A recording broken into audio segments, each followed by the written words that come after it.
the Solid Waste Management Authority. By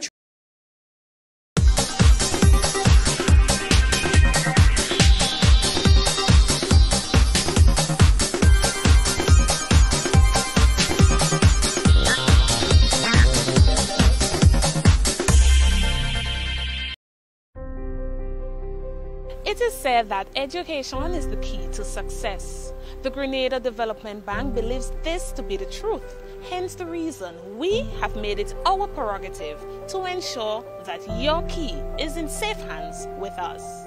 Here is how you can unlock your success with an education loan from the GDB.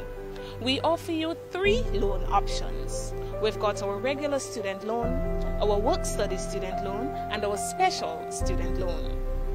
Our regular student loan is for persons who wish to pursue full-time tertiary level education. If you are a permanent employee who wish to study while continuing your employment, then our work-study loan is for you.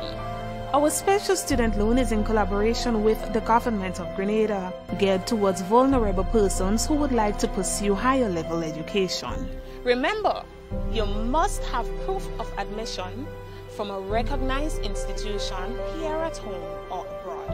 All our loans are 100% financing with interest rates as low as 5%. Get your funding from GDB today for your tertiary level education, your technical training or vocational training, even professional development, with up to 12 years to repay. Your future success is today. Grab it now.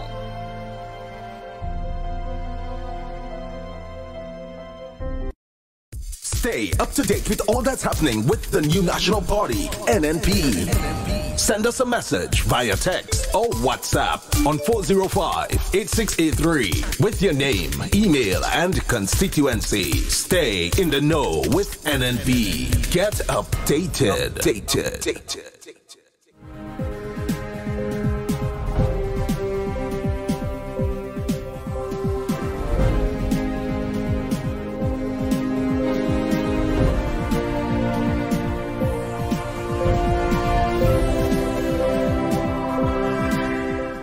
Education Minister says 90% scholarship given to students to attend SGU is from government through a special arrangement with the university. Details to this story and more in the national report.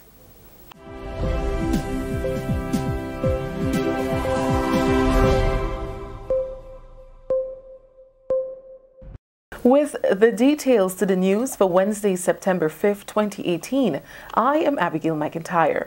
Education Minister, the Honorable Emmeline Pear, has sought to clarify misconceptions regarding scholarships granted to Grenadian students seeking to attend St. George's University. During the government's weekly post-cabinet briefing on Tuesday, Minister Pear made it clear that government is responsible for the 90% scholarship through a special arrangement with SGU. Let me say clearly that the 90% scholarship provided through SGU comes from government resources.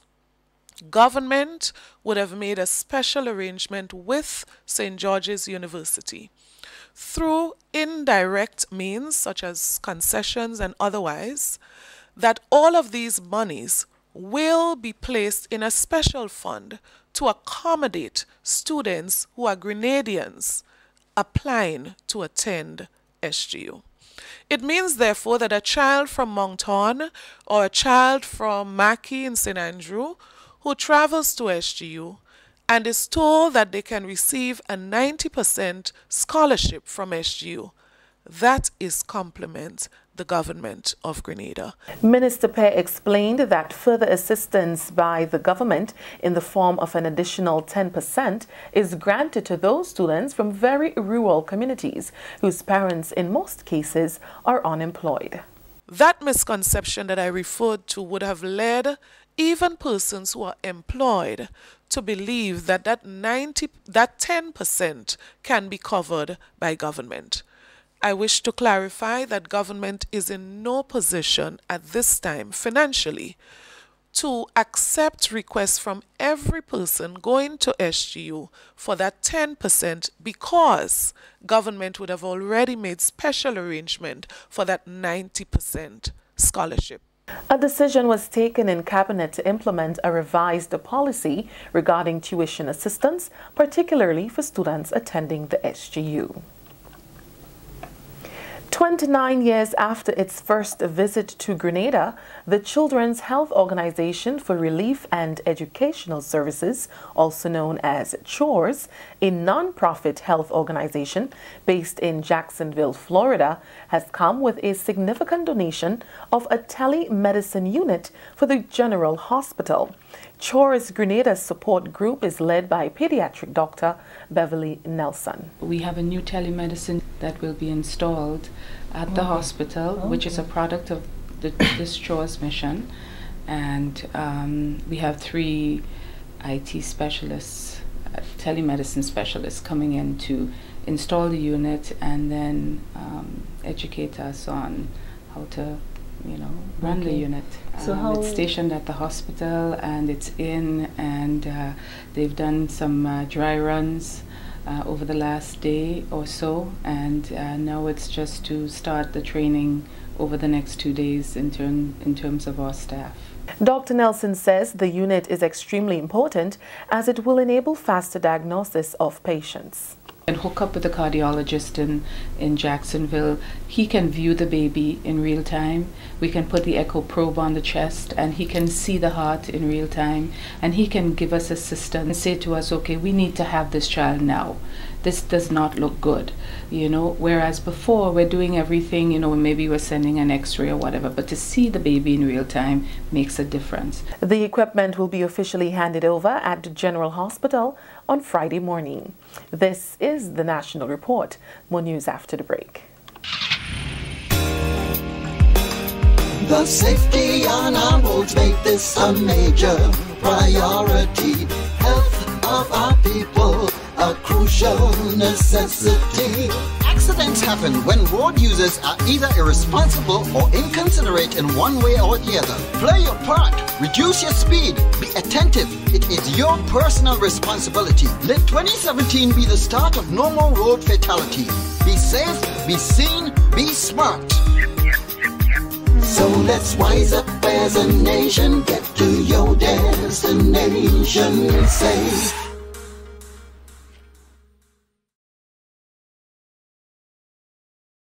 Welcome back. You're watching the National Report for today, Wednesday, September 5th, 2018.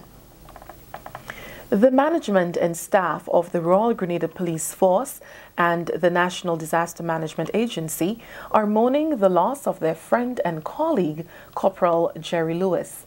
Mr. Lewis succumbed to his illness on Wednesday night at his residence. He was in and out of hospital for the last 2 months. Lewis started his career with the RGPF about 20 years ago and was transferred to the National Disaster Management Agency in the last 15 years, where he served as communications specialist.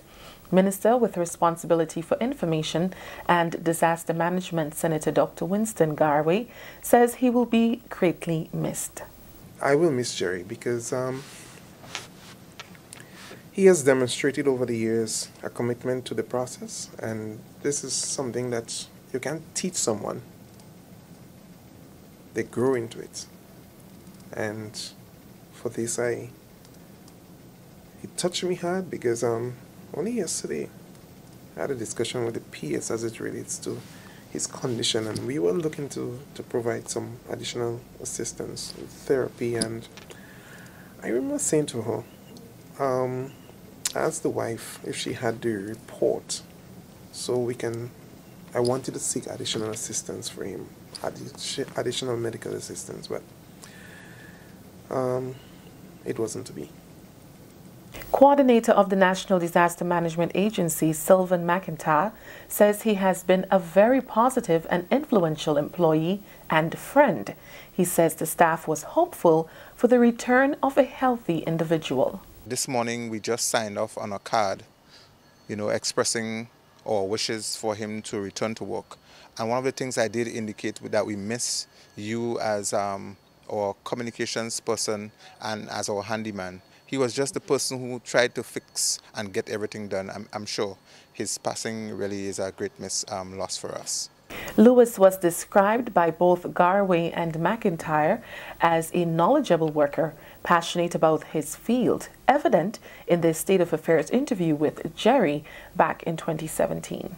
So it's a very wonderful area, good for communication, and the space is so spacious that it is good for towing of even containers and then storage, very proper storage. And what we do have the advantage of there is seems like there is fiber optic cable running these areas and them. So it's very suitable for an area like that, and the persons who have chosen it, they have done a wonderful job, and we'd like to thank them for that very much. Staff member, what do you feel? Yeah. Well, as a staff member, I am feeling very happy for that. Senator Garway also extended condolences to Jerry's family and friends.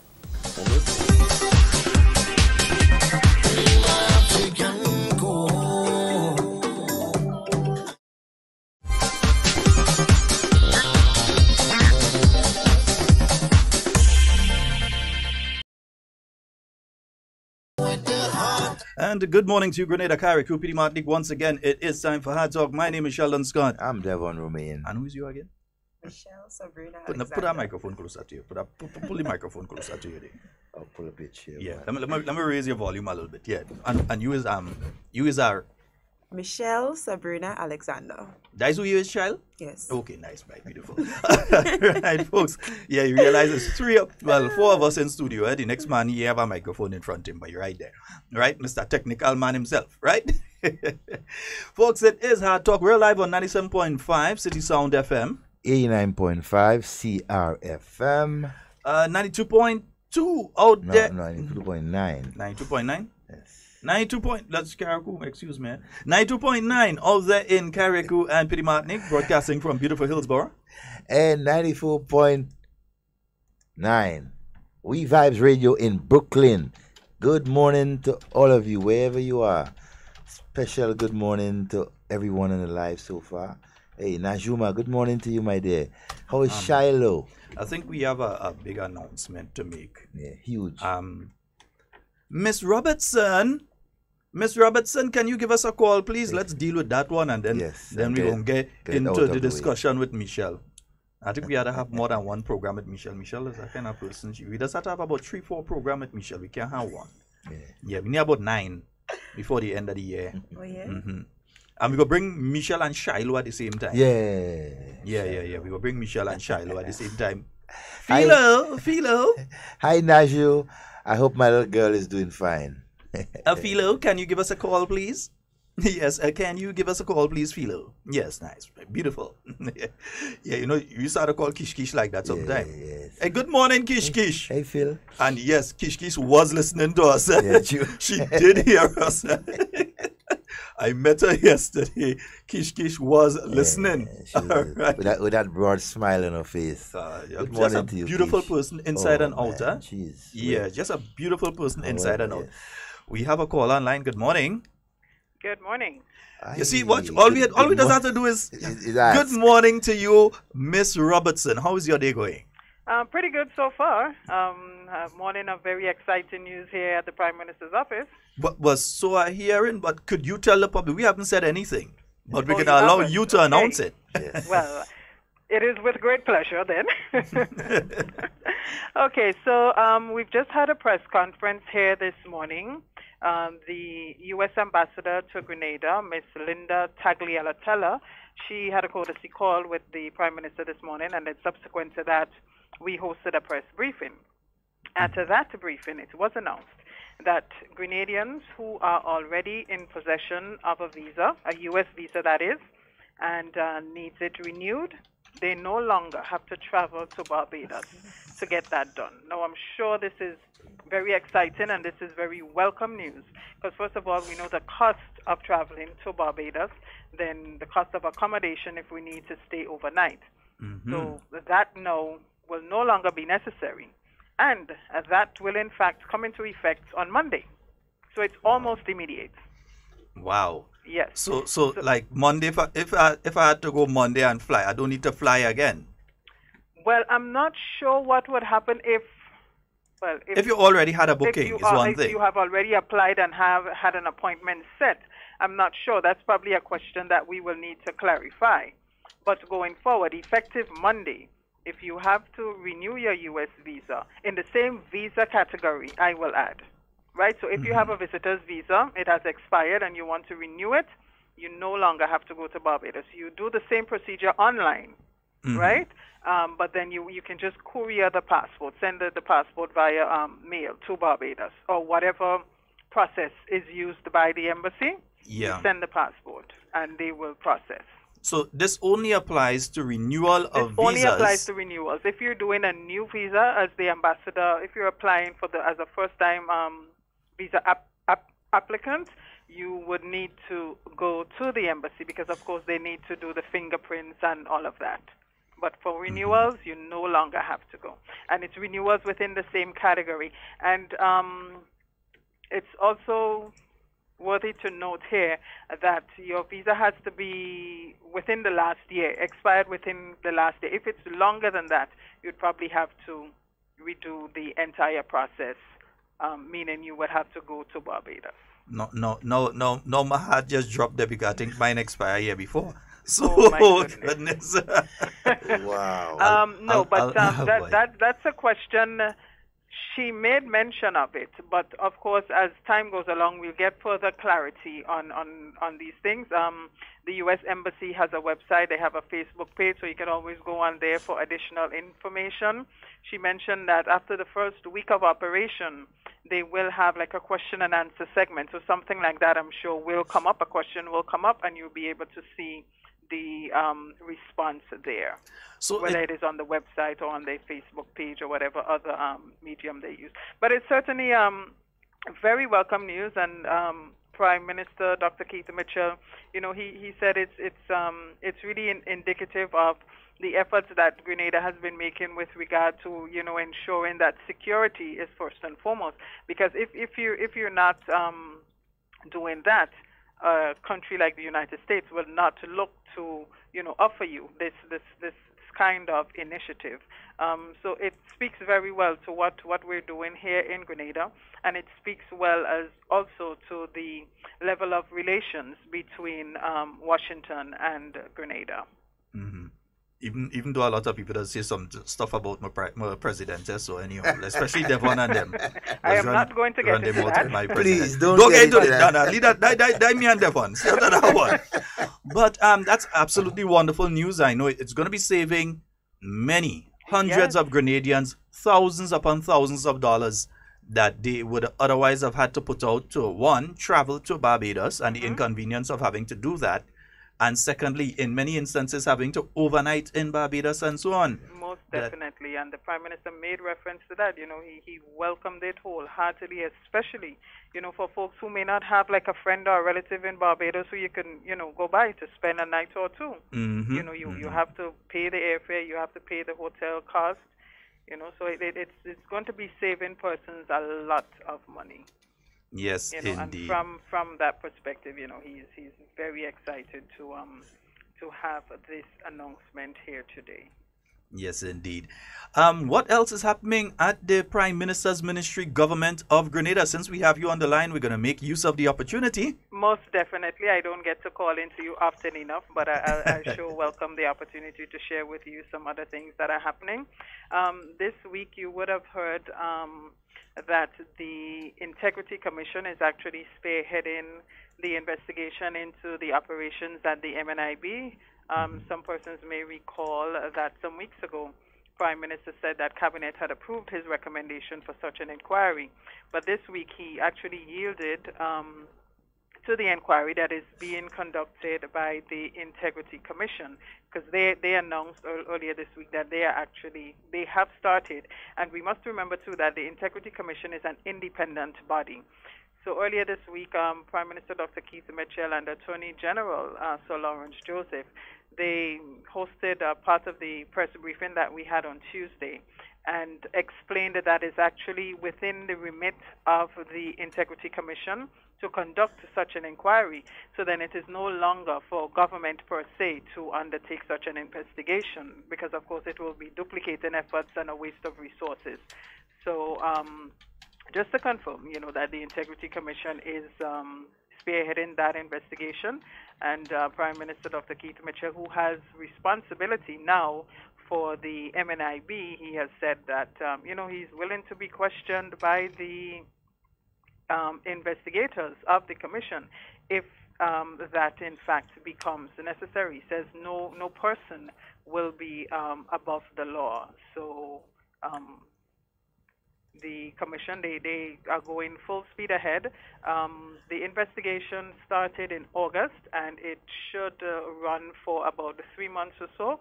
So once that is done, we will be hearing more, I guess, about the outcome and what the recommendations are with regard to that. Also happening in government this week, the education minister, she would have hosted part of the press briefing this week as well, and she also shared her back-to-school address with the nation that would have aired on Sunday and Monday this week. And she had quite a few announcements in there with regard to the number of schools that were repaired over the holiday period.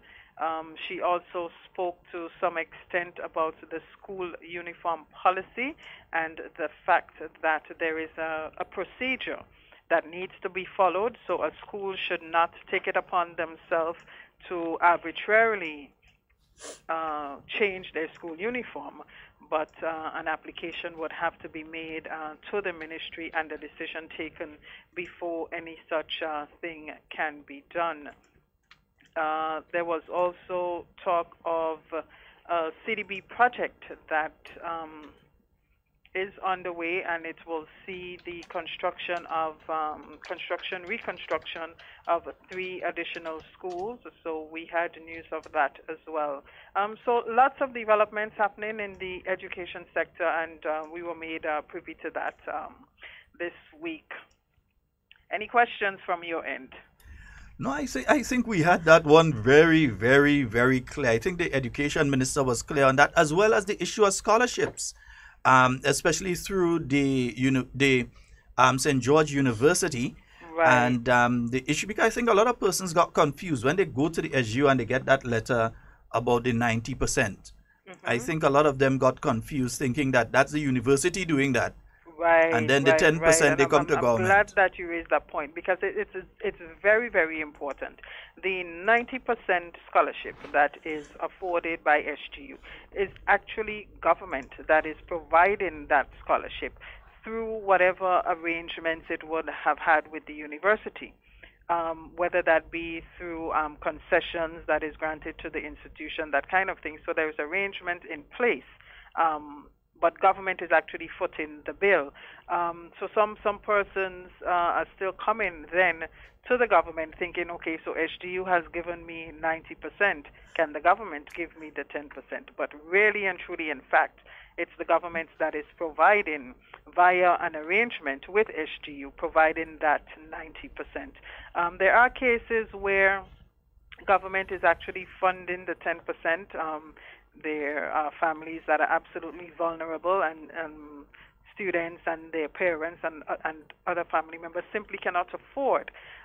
So in those cases, government can look to actually funding the remaining 10%.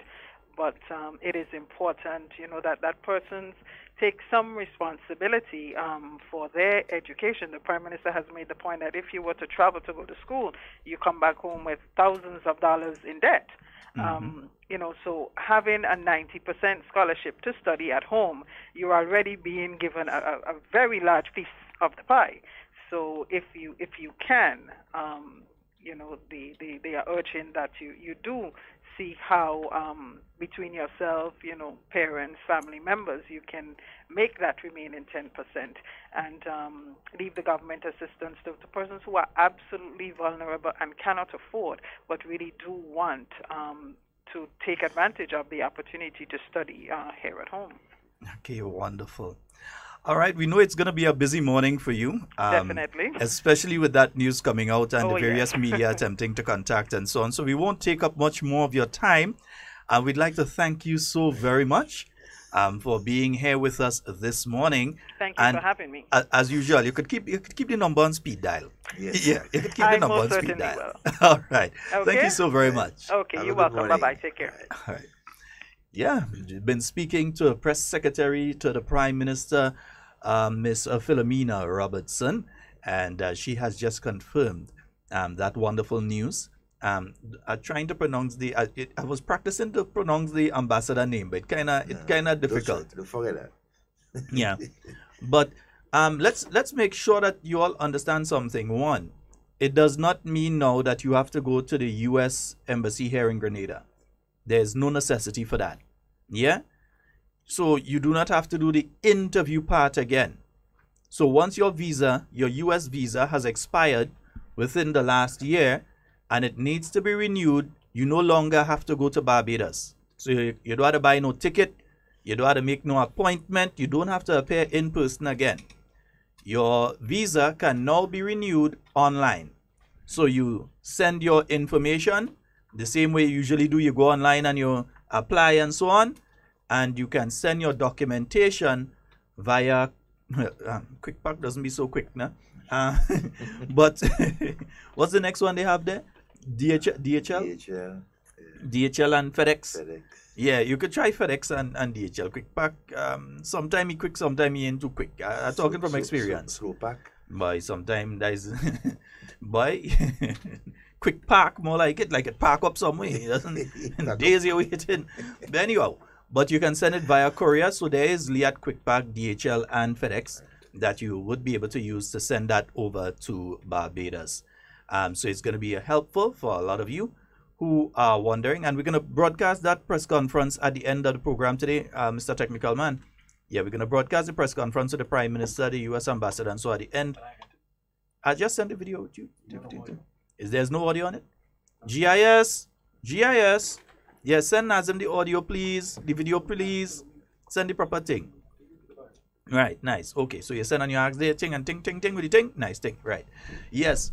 But so wonderful news there. Exactly. And before we move into our discussion with our guest this morning, who I believe should be no stranger to any of you out there. I don't think anybody doesn't know Michelle right now. Everybody knows you, Michelle. Yeah. A lot of people know you, but not everybody know you. How you like that news? You don't have to go to Barbados to renew your visa again. No excuse to leave the island. You have to stay right here. So what if I like Barbados? I mean, I'm just kidding. I think it's really good news. No, but that's what I say. No excuse to go Barbados again. Some of us wasn't the visa. We're looking for excuse to go. So, but anyhow, we don't have the excuse again. In my case, I still have to go by. Yeah. Most likely. Look, I can extend that to those who visa expire up to 3 years ago. Well, it may happen. You never know. But you know what is also interesting, man. The opportunity that has given to Grenada at this point in time. You know. Yeah. To save a lot, and I think it's a start. You have the renewal of visas. Sooner or later, consideration may be given for the issuing of the visa itself in Grenada. So we have passed one hurdle. Yes, you know, negotiations by the foreign minister, prime minister, and others, and so I think we would it's and I don't want anybody to come and say it afterwards and do like we trying to hide the fact that it is also being done for some of the other Eastern Caribbean states. Yes. So far, I know it's been announced for Barbados and Grenada with the intention of doing it for some of the other Eastern Caribbean states. So Barbadians already did not have to present themselves in person at the embassy as of 2 weeks ago. Did not have to present themselves in person at the embassy. They could have done their stuff online and just drop off the documents and so on. They didn't have to go to the interview part of it again. Now Grenadians have been afforded that opportunity, and the intention is also to afford it to the rest of the Eastern Caribbean.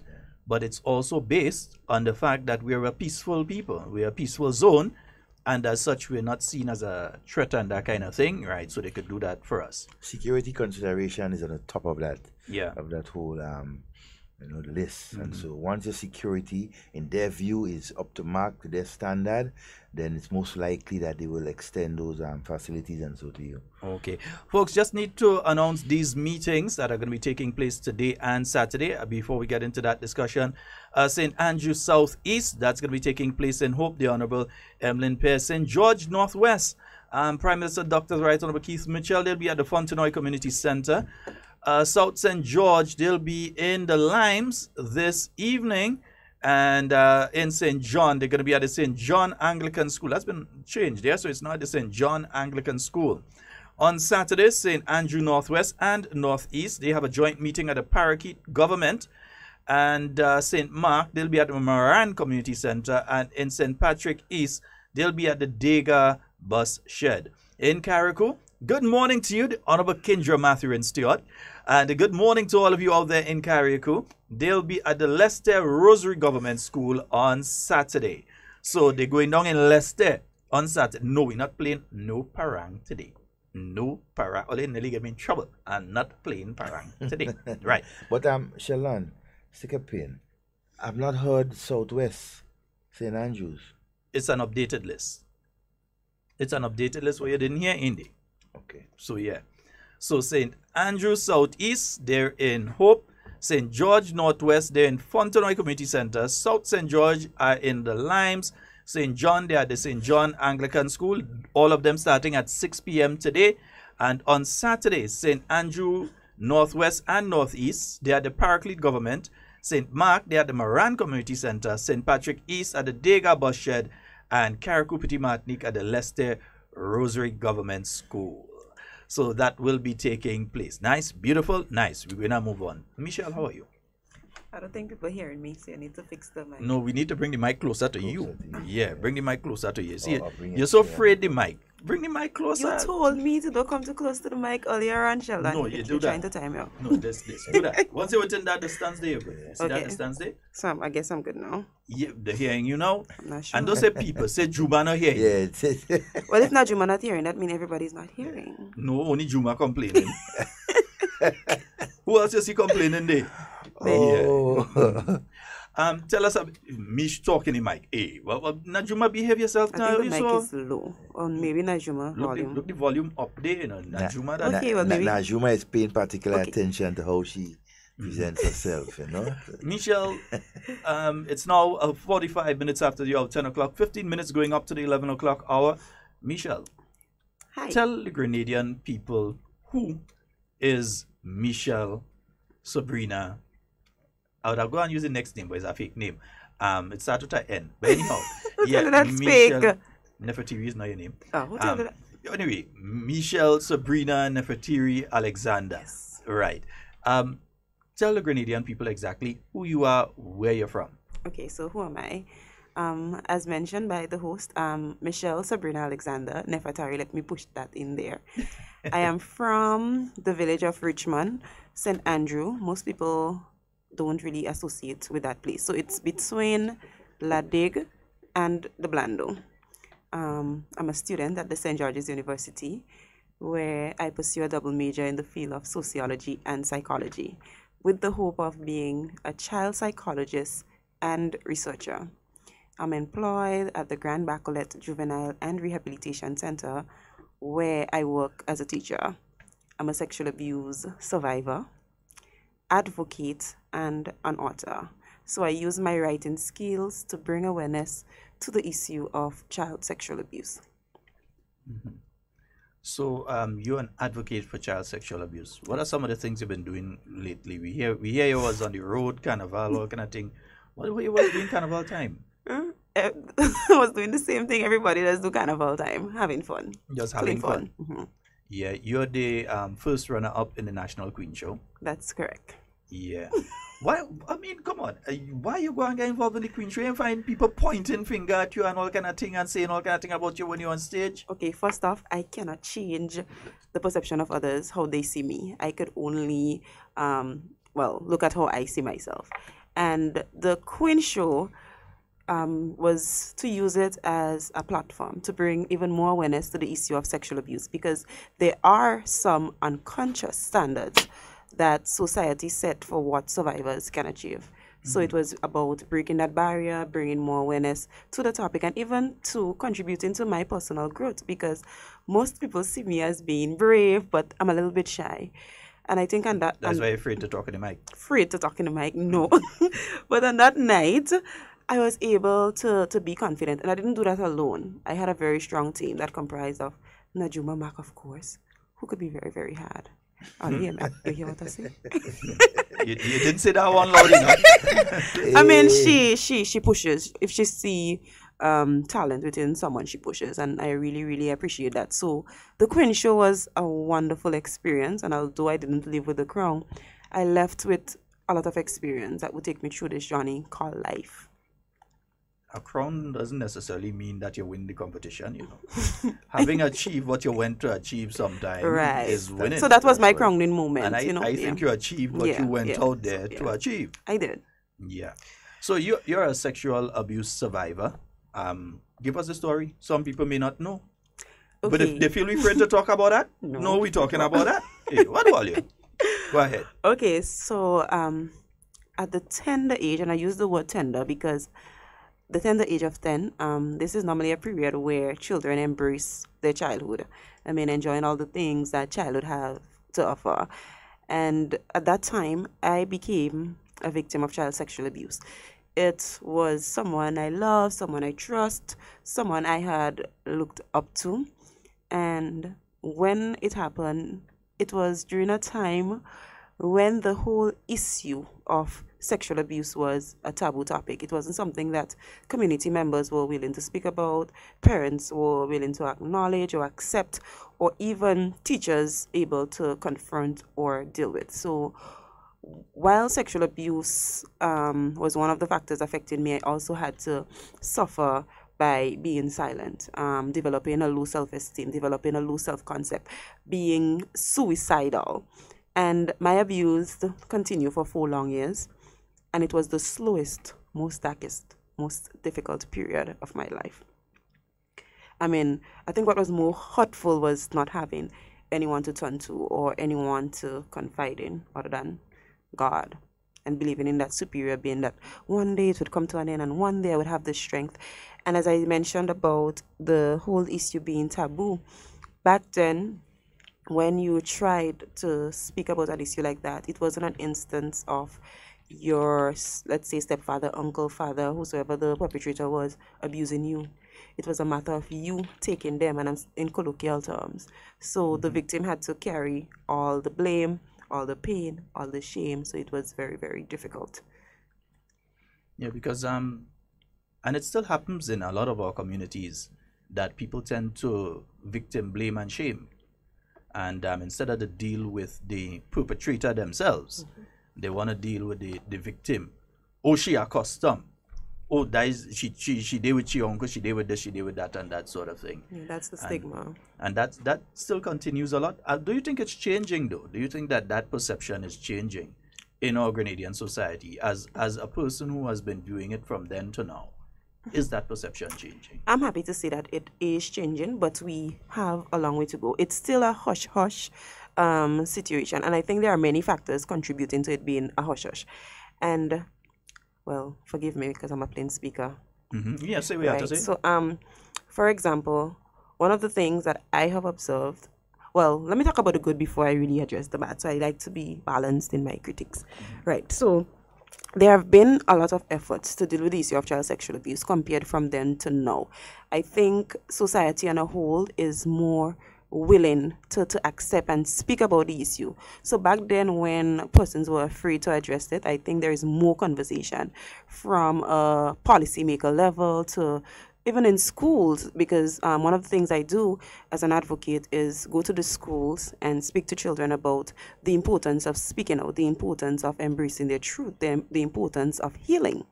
One of my greatest challenges, sometimes when I try to use the correct name for their body parts, they cover their ear. They don't want to be part of that conversation. They think saying penis or vagina is a bad word. So in that sense, I think we still have a very long way to go.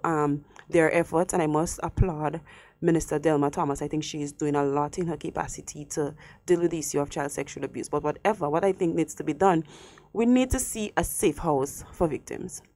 Because as much as you're telling people, oh, break the silence, speak out, seek help, and there's no mechanisms in place when they speak out. And when I say mechanism, I'm talking from a professional level as it relates to counseling, psychological help. Because what happens, I think now that there is no safe house, children are being placed into foster care. So my question, are those foster parents equipped enough to deal with these issues? And I'm talking about issues that are emotional. Yes, you can provide for a child, you can ensure that they have 3 square meals, you can ensure that their right to education is fulfilled. But what about the psychological and other aspects? Are we equipped enough to deal with them when they're sent to those homes? Are the foster caregivers given counseling of how to deal with trauma, how to deal with stress, how to deal with pain? And that to me is very, very critical. So one of the key issues, as you see at this point in time, is not just the reporting and so on, but to assist the reporting, we have to deal with how do we protect the person that's reporting, the victim. How do we protect them? The laws could be in place, the system could be in place, the person could be reporting, but how do you protect the individual after they have reported? So the home, that's something that you would like to see. And I don't even think it's more, well, protection will be taking a child from a home and putting them in somewhere that's safe. So that in itself is protection. But I don't know what your definition of protection is, but based on my understanding of what I'm trying to say is, yes, you could protect a child, but what about contributing to the holistic development of that child? Because what sexual abuse, what happens to the individual is, it robs their soul. And there's nothing that can be done to compensate for that pain. And counseling and having that level of support is very, very important, especially for a child who is in the developmental stage and the developmental process. So that is to me is very, very, very critical. Unless we have something like that, I think we'll be spinning top in mud. Another thing that I have an issue with is the fact that, let's say Mr. John is from St. Andrew, and I'm talking about that and I'm getting very, I mean, go ahead, yeah, I mean, let's say Mr. John, right? He is from St. Andrew and he commit the act of sexual, he commit a sexual crime. Then he goes to court. The case needs to be tried. There needs to be maybe a waiting period during his trial. He's sent to the parish of St. John so that he don't have any contact with that child. Now, let's be realistic. Mr. John have a problem. It means that he cannot control that urge. So when he goes to that other parish, aren't we exposing the other children in that parish? We are. So that too is another thing that makes me very, very sad. Yeah, because you're basically shifting the problem from one location and putting another. Because the person has, as you said, they can't control their urges. They have an issue. And whether it's they do it in St. Andrew or St. John, or they run up in Carriacou and try, don't come up in Carriacou and try that. We dread up there. Yeah. But and especially even Pitima, I think we even worse up there. Don't come in my place. But it is important to look at that aspect of things. Yeah, but how can we deal with that particular issue in terms of after being accused of the crime and then relocated, and so what can be put in place to continue either keeping an eye on that person when they relocate, or I don't know what can be done? I love that question, and it brings me back to the whole, last year there was a whole conversation around having a sex offender registry, and most people were saying, oh, Grenada is too small. Yes, Grenada is small, but we have to look at the importance of such registry. Are we going to say Grenada too small and leave our children exposed and vulnerable, or are we going to take a proactive approach to deal with the issue that is affecting our nation's children? And I always say this, a broken child will only form the reflection of a broken society, because if we continue to, I don't want to use the word breed, but if we continue to raise children that are broken, it would reflect on society. This brokenness would attract even more brokenness, and then it would lead maybe to a point where there are so much deviant behaviors. And sometimes we look around in society and we see young adults behaving in some ways that we deem as being not normal or being deviant. But then do we ask ourselves the question, why are they committing these acts? Is it because of the trauma and pain they had in the stage of maybe childhood, teenage years that wasn't dealt with? So I think that a sex offender registry is very important because, yes, humans have a right, and I'm not saying no, but in most cases where there are reports of sexual abuse, these men, and they are women too, so let me be open here, are repeated offenders. Because in my case with my stepfather, he had went in jail for that act. He came out, he did it to me. After he went to jail for me, that didn't stop him from committing other acts. So how do we deal with this? For example, I have a suggestion, but I can't say it on air. Yeah, me too. I can't say it on air. We can't use crime to correct crime. So if it's that would be a crime. You could keep it. That would be a crime. That would be a crime. I have my ways of dealing with things like that. But anyhow, yeah, let me stay nice. Let me stay on top. Let me stay on top. So as I was saying, like as I used the example earlier, let's say Mr. John is from St. Andrew and he goes to St. John. By having a sex offender registry or register, this will tell the people of St. John, hey, look out. Protect your children. Be a little bit more vigilant. Then the man come in the community, and these people are very nice. Because I always say this, abusers or perpetrators are psychologists. They don't just strike. They study the environment. So Mr. John may go in St. John and pretend to be the nicest man. He could even pretend to be a pastor or a priest. And if that's his way of luring young girls to him, then that's what would happen. Because nobody have any knowledge of who he actually is. He could say, come out from America and pick up an accent. I mean, these are the reality and these are the disguise that these perpetrators can go They fit under. into whatever mold is necessary to do what they have to do. They have like multiple personalities. They do. And it's strange because they may have one personality at home to their family and another personality when they go just down the road by the neighbor and they're hanging out. And they have these multiple personalities that they could just switch on and off as they see fit.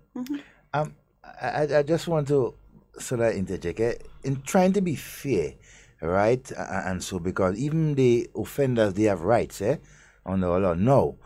Wouldn't... I'm listening. Interesting. No.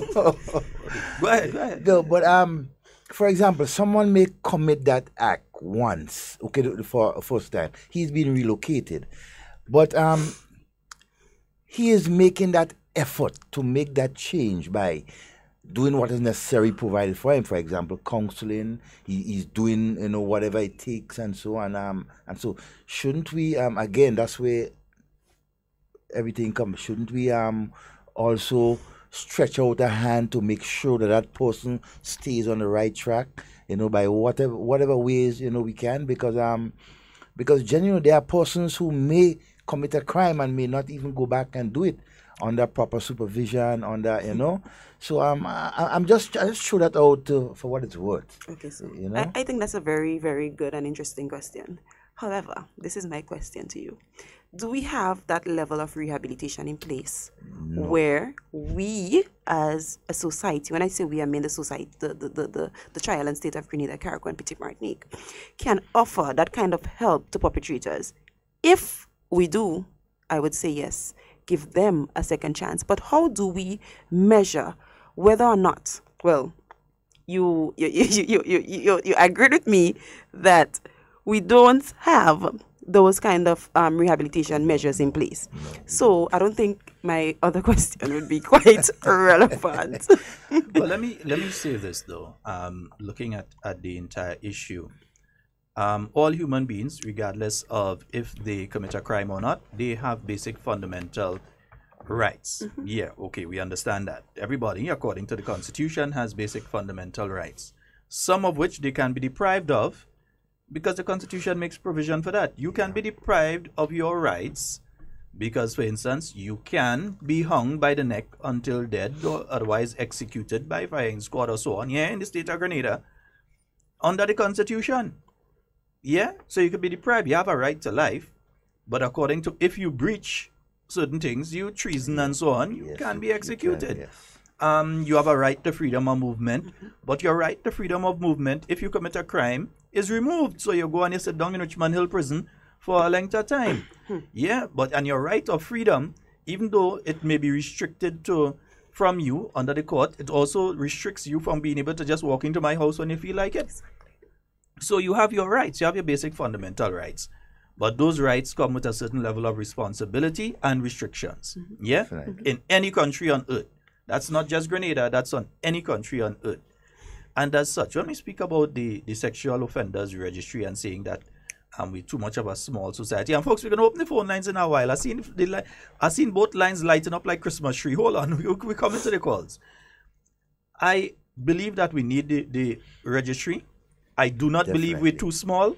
I think us being small is a positive and not a negative in this sense, because it means, therefore, that everybody going to know who that individual is and to be careful with them. I understand the argument that some people use that a child, according to the law, you cannot call the names of individuals that's okay. Who have been molested and so on. But we are a small society. Generally, people know. Yeah, but then we cannot call the name. Generally, people know. We cannot call it. I mean, I know we can't, right? And embarrass. But we have to protect the others. Right. That's my point. So we cannot call the name. We're not saying to call the name. But even if you put out a sex offenders registry, I mean, just have proper measures in place. Have counseling for that child. So because we know that when somebody becomes a victim of sexual abuse, because of the society that we live in, we're so close-knitted, there may be instances where a child go to school and he or she will be bullied. So let's work with all the different stakeholders. Because it's happening now. Yeah, so it's happening right now. As a society, maybe we need to raise our mental level, our level of thinking when it comes to issues as this. But I'm also sensing from you the idea that, one, there are several things that need to be done outside of the home for the abused. And we're not just speaking about children here. It could be bigger persons as well, male as well as female. That's correct, yeah. But outside of a facility for them, the counseling, so the psychological assistance, the sociological, psychological assistance that these persons require. Even educational. Educational and even economic. Because the reason that some of them, sometimes the mother says, well, that's the breadwinner in the home. And so there's an economic aspect to it that these people need assistance with as well. But there's also the aspect of the person who is now on the registry and is outside that very well may have committed a crime, 3 or 4 children that they've interfered with, and they are outside on bail. So we probably need to have to start looking and implement faster trials for these persons. You don't want them, because they said, okay, they've been accused in St. Andrew and they send them in St. John. That day in St. John for a year, and the case calling in the assizes in October next year. And by the time the case comes up in the assizes, October next year, they don't interfere with about 12 children already. You need the cases to come to court and to be extinguished, finished with, faster. Much faster. I'm getting that's part of what you're getting at as well. Yeah, and I'm also getting at the fact that we also, and then sometimes you just say, or like when as it relates to the education system. Now, a child who is a victim of sexual abuse, and I would use me for example. I remember during my years of being a victim, right? I would go to school, and I don't want to be there. That's not where I want to be, but. Since it was something that you could easily show and not tell, I would act up. I would be disrespectful to my teachers. I would be disruptive with my peers. And that was just my way of trying to get someone to ask, well, Michelle or Sabrina, what is the matter with you? But that never happened because we live in a society where we're just so quick to judge instead of asking why. So what can we do to train teachers and how to deal with these issues? What can we do to work with the parents that are being affected? How can we incorporate and sort of empower, we cannot empower people. We could facilitate their empowerment. To facilitate their empowerment in terms of maybe getting a job, being a little bit more self-dependent instead of depending on a male or a female, wherever the case may be. Because that right there, when a man know he's in charge of the finances, he run things. Whatever he say goes. And there are some parents, because I'm not making excuses for mothers, don't get me wrong, but because of one's vulnerable position, and I think in my case, my mother was vulnerable. I mean, having to have 11, I'm not making any excuses for her. I mean, having to have 11 children. Were you going to choose one instead of 10? I mean, let's look at the reality of the situation. Let's take everything into consideration, because you cannot look at it you have to look at the whole, not just some of its part. So we all have a part to play in coming together to deal with this issue. Society have a part to play because they are the ones that blame the victims. And if I know I'm a victim and I'm suffering from that pain, I'm suffering, and when I say pain, I mean physical, psychological, all the other cause. You think I want to go and tell somebody for society to blame me again? That's adding pain to pain. So think about children maybe thinking about that. So we need to create a safe haven where children will feel that it's very much okay to tell.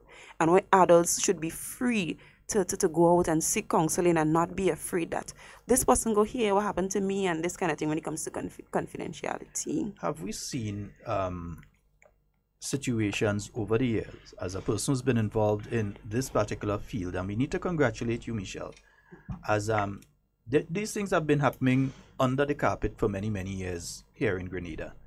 And sometimes you hear whispers, sometimes you hear a little something, but we've seen more persons since you've come out and started speaking openly and on any forum about this issue.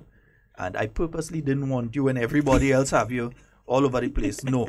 And we could have been the first to have you on Hard Talk talking about this. That's true. But we decided no. And we're not the type of people. And anyone that knows Devon Romain and anyone that knows Sheldon Scott know that we're not the kind of people when everybody popular on something, we jump in on it, you know. Because some people only want to talk about this thing when an incident happens. That's when they want to talk. Right now, we kind of it have a little thing happening, but it's not one of the period where you hear like something every 2 days. Yeah. So, and let's thank God for that. And let's hope we don't even hear nothing again for the rest of the year, the rest of the decade, the rest of our life. We don't want nothing happening again. When we say we want to hear, we don't want nothing happening. Yeah? But we'd like to congratulate you on that. We'd like to congratulate you on being the voice that started speaking out about this and saying it needs to change. Now, the question I was about to ask, have we seen it being a sort of generational thing? That abusers and abused tend to themselves, in some instances, turn into abusers. Have we been seeing that happening? I believe so. I believe also that sexual abuse have been around from a very, very, very long time ago. And that's why I make the point earlier. If we don't have proper interventions now, then these abused individuals will continue to be abusers themselves. So I think it's very much generational. So we're seeing the abusers. And then sometimes too, what could happen, being formally abused. So let's say, I'm just using this for example. So for example, my mother was abused, and I'm using this as an example. Let me not use my mother. For example, my grandmother was abused. And then my mother now, she come and become a victim of the same abuse. So she tells her mother, which is my grandmother, because maybe of my grandmother's psychological state or the place she's at, because different people deal with things differently, maybe that could cause two different reactions. One, she could believe and support my mother, and the other, she could be reminded of her pain and maybe take it in a way that, you know what, I could not have dealt with it, so why is she able to deal with it, and maybe shun it away. So sometimes we say maybe your teachers are not teaching sexual abuse in the health and family life slot that is allocated. But do we know whether or not they are dealing with that issue themselves? Whether or not they haven't dealt with it and do not have that strength of fortitude to confront it. So, yeah. Confidentiality. The issue of confidentiality at various levels. Be it police officers, be it medical professionals, be it even social workers. Confidentiality. We are a small society. Is there an issue when it comes to confidentiality and this particular issue of sexual abuse? I don't think the issue is confidentiality, The issue is professionalism. Because one must see the need to separate the profession from themselves. So I am a counselor. You come to me with an issue. It is within my, and even maybe even conscience, it don't even go so far as professionalism. Why would I want to take your pain and broadcast it? because that is my job. I'm being paid for that. So the issue is with professionalism. People are failing to be the professionals that they call themselves. So there is a problem with it. There is a problem with it. Is that one of the reasons that maybe we don't have? Because I think a lot of people have this misperception. I personally don't think it's an issue that we have more of it taking place now. I think it's a issue where we have more reporting taking place now, because oftentimes you hear people start to scream, well, oh God, what's going on in Grenada? All of a sudden, this thing been happening a long time. It's now because the issue has been put on the front burner, and because the issue is being exposed, and because people like Michelle is coming out and speak out about it, say what's happening, that you have more of it being reported. It's not that more happening than happened last year or year before or 10 years ago. It's just that more of it is being reported now. And I think that's the way we go. We're going to open the phone line, Devon. Oh, yeah. We're going to open the phone line, Michelle. It's okay. 440-7377 and 347-329-3101. Don't cry on my program. No, and people are not pointing at Michelle and Devon are pointing at. Don't cry on a no man. I want to make a point. Okay. That has been. He's sniffling already. It's very, very. Don't cry. Very, very important. What we've seen now, as we say, rightly said, there are more reporting of what has been going on. But if we look from generations, that you rightly said, way back as far as slavery and even 50s and so. Okay, I'll hold. Good morning and welcome. Hi, morning. Good morning. Excuse me. I know we talk about people's rights, the right of the victims, the right of the perpetrators. If somebody commits a murder in our country, although it may not have been done in recent times or in a long time, you have the death penalty.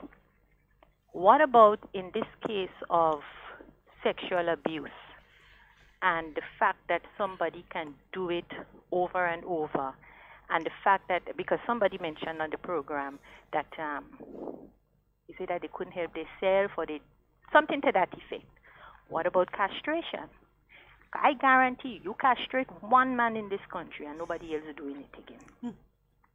But castration may not stop. Castration basically will stop you from having children, but the urge, the erection along that line. Yes. Yeah, but then if you get rid of erection, right? And you don't get rid of erection. Yeah, but you don't get rid of the problem. What if these people, remember, it's a whole mind thing. Next thing they resort to using objects. Yeah. It's a. No, I mean it's an option. I know in some U.S. states and so on, they do use chemical castration and so on. But I think it is a response to the activity after it's happened. That's one problem I have. It means that some child, some individual, some little boy, some little girl has to suffer first before we get to that stage. And I have a problem with that part. And I mean, it's just a suggestion, really. No. And it is a suggestion that's actually being used in some places in the United States and so like on. In the Middle East, where you have Sharia law. Well, in the Middle East, it's not castration. In the Middle East, they bring you outside with a man with a sword, and that's the end of you. We don't hear nothing about you again. They don't even give your family back the remains. They just take that and they throw that down in a valley. So, but it is definitely something that can be looked at as in looking at the data of if it has been able to assist those places that are using it presently, and if that should be included in the discussion that we're having in Grenada. Okay, one other thing. We talk about protecting the child, and you have this kind of a sexual thing. I know of a situation where a child was abused by an adult. It didn't reach the actual touching and whatnot, but Still things abuse. were said to the child, and the child went to school scared as ever, and the teacher was able to pick it up and whatever. And the child was taken to the police department, and this matter was reported to social services. I was the person who was checking up on it, okay? And every time I called social services, they telling me, oh, well, they didn't thing, and they can't get a man, and the this, that, and the other. Eventually, the worker, the social service worker, said to me, the child is now over age. And I'm telling you honestly, I was so pissed. Because it took a time. It took over almost 2 years because I insisted I was going to get some kind of justice for her. You know? And I was very annoyed. I would have been a little bit more than annoyed. What can be done about that? Okay? Okay, my dear. Thank you so very much. And I think we have on the back of that, we have another call. I think I saw another call coming through. Good morning and welcome. Good morning. Hello. Good morning.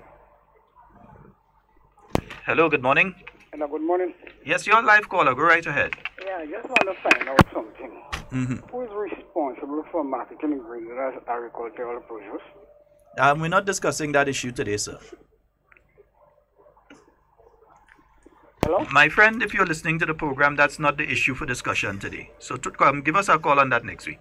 Okay. All right. Thank you so very much. All right. All right. Beautiful. Yeah, we ain't discussing no marketing or produce today. Yeah? Somehow you understand? Yeah. Yeah. Anyhow. I was making a point about that whole issue. It's I want to use the word generation curse in that thing, but we have seen in the 50s and 60s and so, even more grandparents and so, they went through that form of abuse, right? And it was hidden. Devon, we have a mentality that we have to break in the island of Grenada.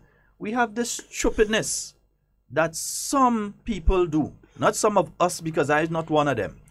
But I have been different locations and I heard these things before. Where you see a little child coming home from primary school or secondary school and some ramgoat of well, he's not a human being.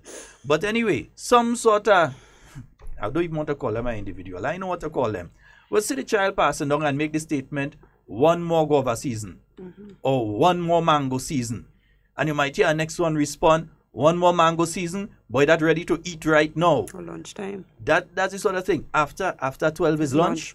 That sort of stupid comments. And you know, some of us hear those statements, see the individuals, and don't pick it up with them. Some of us start to laugh when they make those sort of statements. Instead of picking it up with them, they're watching a child, you know. They might see them going to or coming from school. They're seeing them in their uniform. One more plum season, boy. One more plum season for that one. One more mango season. Every one of you listening to this program know what I'm saying is the truth. And you don't realize that the people making that statement are pedophiles. They're pedophiles. The thought process has already started with these people as to what they're going to do to a child. One more mango season. One more plum season for that one. And next one say, well, no, boy, that plum season reach already, you know, boy. That good to eat right now. And that sort of thing. They're sitting and they're drinking the rum by a shop at the side of the road and they're looking at people, children passing and making those sort of statements. They're making it with the females, but they're watching the boys too, you know. Correct. They're watching the boys too. Some of them, they're making the statement with the female. And when you think it's a female, they're making a statement on. It's the little boy that passed, they're watching and make the statement. And don't get it wrong. It's not men alone doing this. There are females in this country, and I wait the time to see when we're going to have a court case for a lady for child abuse. A woman, a female. Let me take out lady. A lady wouldn't do that. A woman wouldn't do that. But a female for child abuse. There are women who are taking little boys and put them in house, say they're taking care of them, and living like husband and wife. But not even that too, as you mentioned that point with the boys. When little girls become victims, are we checking, how do I see that? Say it just how you have to say it. We ain't holding back nothing. Say it. All right, so perpetrators. Oh no, it's okay. Say it. No, it ain't okay. Say it. No, that's really okay. Thinking about it, it's okay. But no, we have to, as a society, start to change the perceptions and deal with specific issues. There are issues, and the thing is, if let's say there's a 13-year-old boy and a 13-year-old girl. A man interferes with the 13-year-old girl, the entire society jump down on him, and so on. Put him in prison, so on, and rightfully so. Put him in prison, this, that, the other, and so on. They jump down on him. A 13-year-old boy and a big woman in her 40s or 50s interferes with that little boy. Whoa, small man handling boy. That's the mentality. Small man handling boy. Whoa, small man, you could handle all that. That kind of mentality. But that's our culture. I mean, when I say our culture, she is just as guilty as the man. Yeah, but then we teach. You see, we have to go back to how the way we teach and socialize our boys. We socialize our young boys to be brave and strong. Don't cry. Don't embrace your pain. So when they become victims, they're afraid to speak because society would laugh at them. So it starts, brings me back again. It starts within the family. It starts, let's look at the place where children are having most of the interactions. And let's do more there. Like within the family, let's be open with our children and teach them about the issue of sexual abuse within our school system, within our church community. Let's all come together and make this a conversation, not specific to the girls, but also to the boys. And we're going to come back to that one. Let's take this call. And good morning. Good morning, Devon and Scott. Good morning. Morning, to you, man. How are you doing? Oh, we're fine. And now I hear your voice, I extra bit. If I wasn't good before, I get good now. I hear you. I say, if I wasn't good before, I get good now where I hear your voice. You know, the words, what the topic talking about is true, you know, because what really happened, I had a friend, and she used to send she daughter and ask boys for money, and she had her husband. And she came one day and she tell me them kind of thing. I say, girl, child, you sending and beg men for money? You don't know what the men and them could do with your girl child? Never do that again. Never for. And that as a friend, I tell her that is wrong. Not to do it again. And she come and she tell me, she say, she call me by my name. And she tell me, you know, it's truth, you know. And shortly after, about 4 days after, they come and pick her up. She and the husband, and the child going to school, they go in the school and take up the child. Yeah? Them thing and them, sometimes the parents and them not send the girl children. Right? It does happen, and again, that's why we say we need a rethink. True. Yeah. So we have to put we foot down on things too, and also the government as a whole. All right, thank you very much. And thank you for taking the time to answer me. Right. Okay. You're welcome. Have a wonderful day. Yeah, Michelle, the issue you just raised, oh boy, it's slipping me. The one you just raised before that caller with called. boys, that's just sexual and also the locations that you speak to them. But we've been seeing, and listen, I hear talk, but if I know of actual cases, believe me, I will be reporting it. But you hear talk of teachers in secondary schools and primary schools who have relationship with students, both male and female. Don't think it's just the male teachers, male as well as female. You hear of many instances in churches, the same two places you just speak about. There's this big thing about one of the major churches in the world right now and the issues. And the thing is, I think we tend to not want to talk about this as well. But there have been instances where these pedophiles from other countries have been sent to the Caribbean, to churches down here. What do you think they've been doing? Coming down here and get good? Or they've been coming down and do things that some parents and some people have been covering up. It's about time these things get exposed as well. And I'm not speaking about any one denomination. I'm not speaking about any one denomination, because it happens in all. People tend to attack just one particular church because that's the one everybody talking about, without realizing that it happens in all denominations.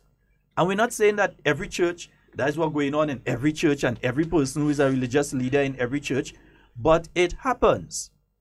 Yeah, it does happen. But you know what is sad with that, some persons making comments about what's going on in some of the churches and so, is that why you want to dig up something of the past 20, 30, 40 years. These people die already. Why dig it? I mean, come on, that is absurd. When you say dig, I don't understand. No, why you want to... like, okay, like they mean, why should you report something that happened 20 years ago? Yeah, or make or 30 a big, years ago? Because 20 years ago, you didn't have the same knowledge that you had today. Maybe what if, okay, for example, I grew up in a house, and within that house, each time my father passed, I see he touch my mother or he touch my sister. After a while, I start thinking that this is normal behavior. But because of the exposure or maybe the education or the awareness that I'm receiving, I get to realize that that is a problem. You telling me that I should keep that inside? What if it's bothering me? What about my mental health? Mm-hmm. Huh? Yeah, sometimes you need to speak out because the time has come for you to speak about something. And we can't just continue saying, well, okay, that was 100 years ago and forget it. I mean, listen, you have societies right now that trying to get back things for 100 years ago and more. I think we have a caller online. Good morning and welcome. Hello. Good morning.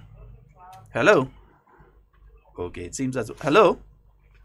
Let me try this way. Hello. Good morning. Okay, that person seemed to have forgotten the phone. And Yeah, I mean, I just can't understand why we continue to tolerate the behavior by some of the persons that's supposed to be setting good examples. And let's just say a good morning to all of you on the live. We've gotten into the discussions this morning, the U.S. Embassy, and now we've gotten onto this discussion. And we just have not been saying good morning to all of you there. And we see a healthy discussion. And Ika, good morning to you. I hope you're having a wonderful day today. Miss Moore, good morning to you. And I saw the dog is speaking about going over the Granatang. I saw the dog. I saw it close down to Black Forest. Yeah? Nice, right? That dog is healthy, man. That dog? Healthy No, but dog. we had to get that dog. Serious. If it's one person who like animals, is that lady. Yeah? She like human beings, but she like animals too. Yeah. And Hannah, good morning. Good morning to all of you on the live there. And also, let me say a special good morning to Miss Glenna Mason out there in Woburn. I hope you get the thing, eh? Yeah, I just had to say that to Miss Glenna Mason out there in Woburn.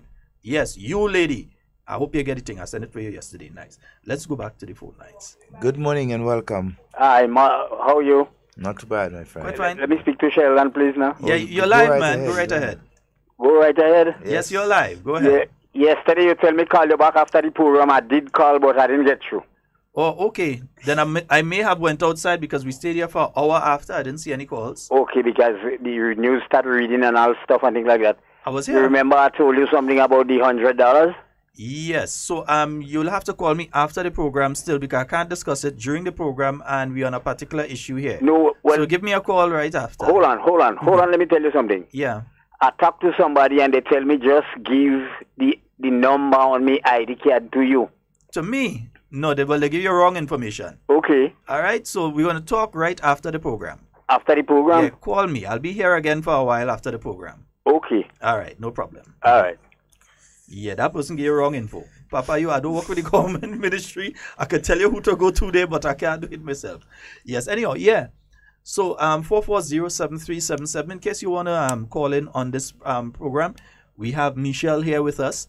And Michelle, we have about a half hour left. Yeah. And it have something I want to talk about. No, don't worry. There are no clock around the place and thing. When you see clock around there, does make you want to hurry to do this and hurry to do that. And you know how talking that kind of thing. Okay.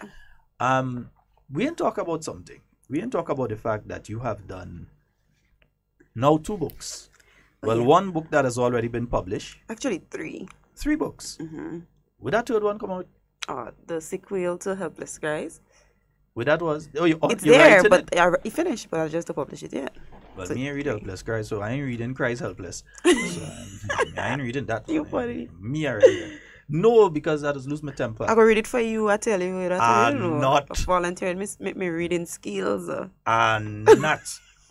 it's hard for me to read certain things. Yes. But I know that you have done that. How the sales, everything? We don't asking how much money you make, but have people been going into the book and so on? Have people been asking for the book?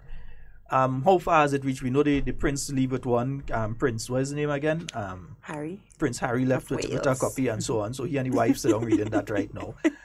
No, that's not the one that get. Yeah, that's the one that get married. Prince Harry, yeah, married. Yeah, so he and his wife sit down. Megan reading your book right now. Yeah, Megan. Good morning. Your worship. No, not your worship. Your Highness. Good morning. And we know that you're reading a copy of Helpless Cries right now, along with Prince Harry.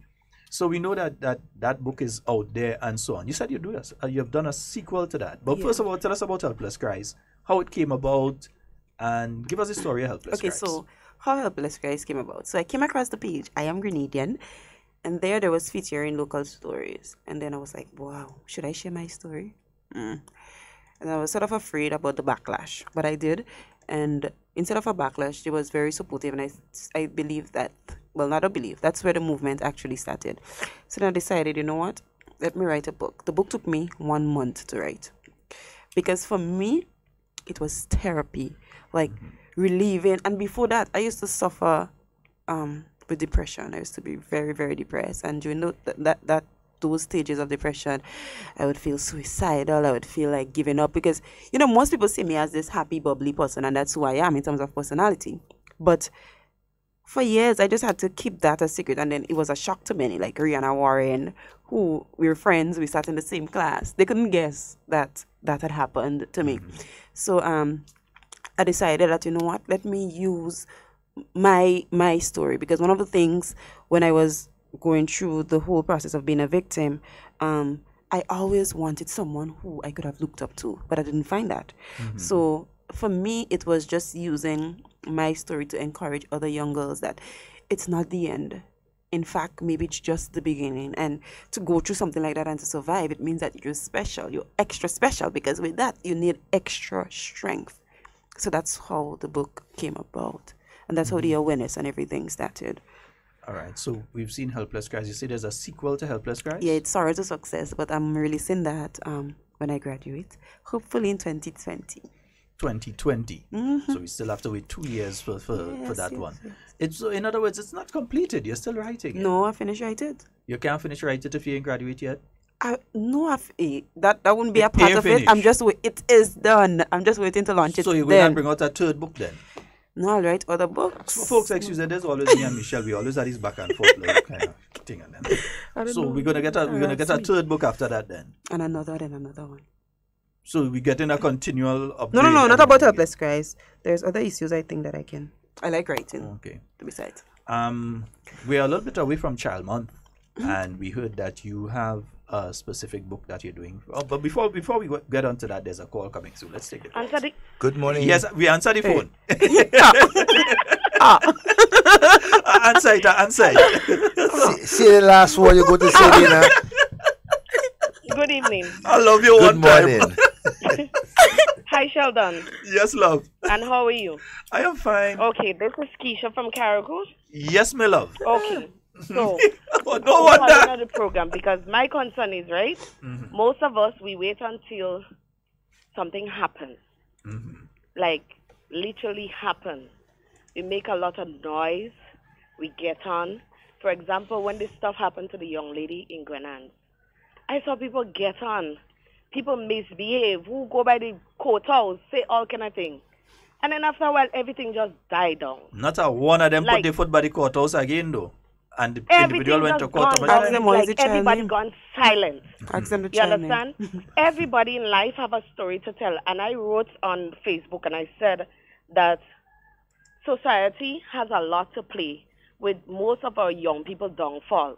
Because sometimes as a young person, you might have something, like you're going through something, not only sexual abuse, but depression. You might be going through something and you want somebody to talk to. The minute time you're walking up, you're thinking, okay, let me go and talk to that person. You hear that person talking bad about you. You know, I realize, and I'm speaking out of experience, you know, because I've been sexually abused. I am not scared to say that. I've been saying that for years. I remember in my days, Before time you could have go in the courthouse and tell the judge, oh, you don't want to have nothing again, let's forget that, and you just make it up. Or you might get some money on the side and you make up these things. But now I am so happy to know that once you reach in the police hand, the police will just take it. It doesn't matter who talking to who and who family is who family. These things, when talking about abuse, especially sexual abuse, these things just get me so mad and get me so angry. You understand? Society, as I said, have a lot to play with it. Stop. When we see a child, we see the child dirty today, we don't ask no question. We don't try to approach the family. We don't try to approach the child to find out what's going on. Are you okay? But we start. Oh, God, she always walking the street. Oh, she always dirty. Oh, she have this, she have that. You see a parent with so much of children, we don't ask no question. Oh, she only making children, so she have all these children. She not tired make children. They don't know this situation. They don't understand the circumstances. They don't know what's going on in the person's life. They don't even know if the person have something to eat or if the person will survive for the next day. You understand? So society right now, we have a lot to play with it. It's not like before you could have go by a neighbor and say, I want some salt, or my match is done and you would get. Or we're going down the road, just throw a eye on the house there for me. Not that anymore. Dog eat dog these days. You understand? Stop waiting. I am telling everybody who going around and doing all this thing and saying that they're protecting or whatever. Let us not wait until something happens or wait for the child month to reach for we to say, let us tell our children that we love them. You know how much years it take me? I have 2 kids. It took me so much years before I could tell my child that I love her. It is hard when you are going through sexual abuse.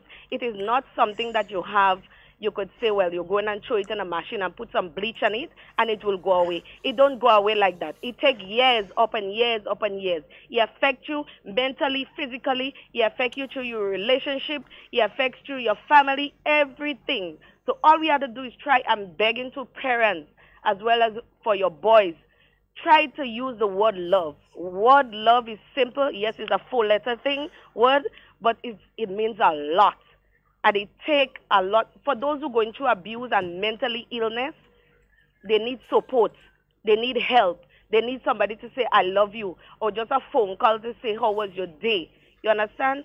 So I just want us to stop only when we know Child Month is coming around to be talking about sexual abuse, to be talking about abuse physically, mentally, but let us go with it every year around. Carriacou full of talent, Grenada full of talent. Let us not wait until Barbados or some other country put up something and showing that they're showing a video. We have so much of talent that we could do to show awareness, to make sure that everything goes right. Going to school without we even thinking about money or thinking about fame. You understand? I am tired with some people, and oh, hi Michelle, how you doing? I'm tired with some people just running, and only when Child Month come, you see people calling, oh, we want to do a skit, oh, we want to do a song, oh, we want to do a match.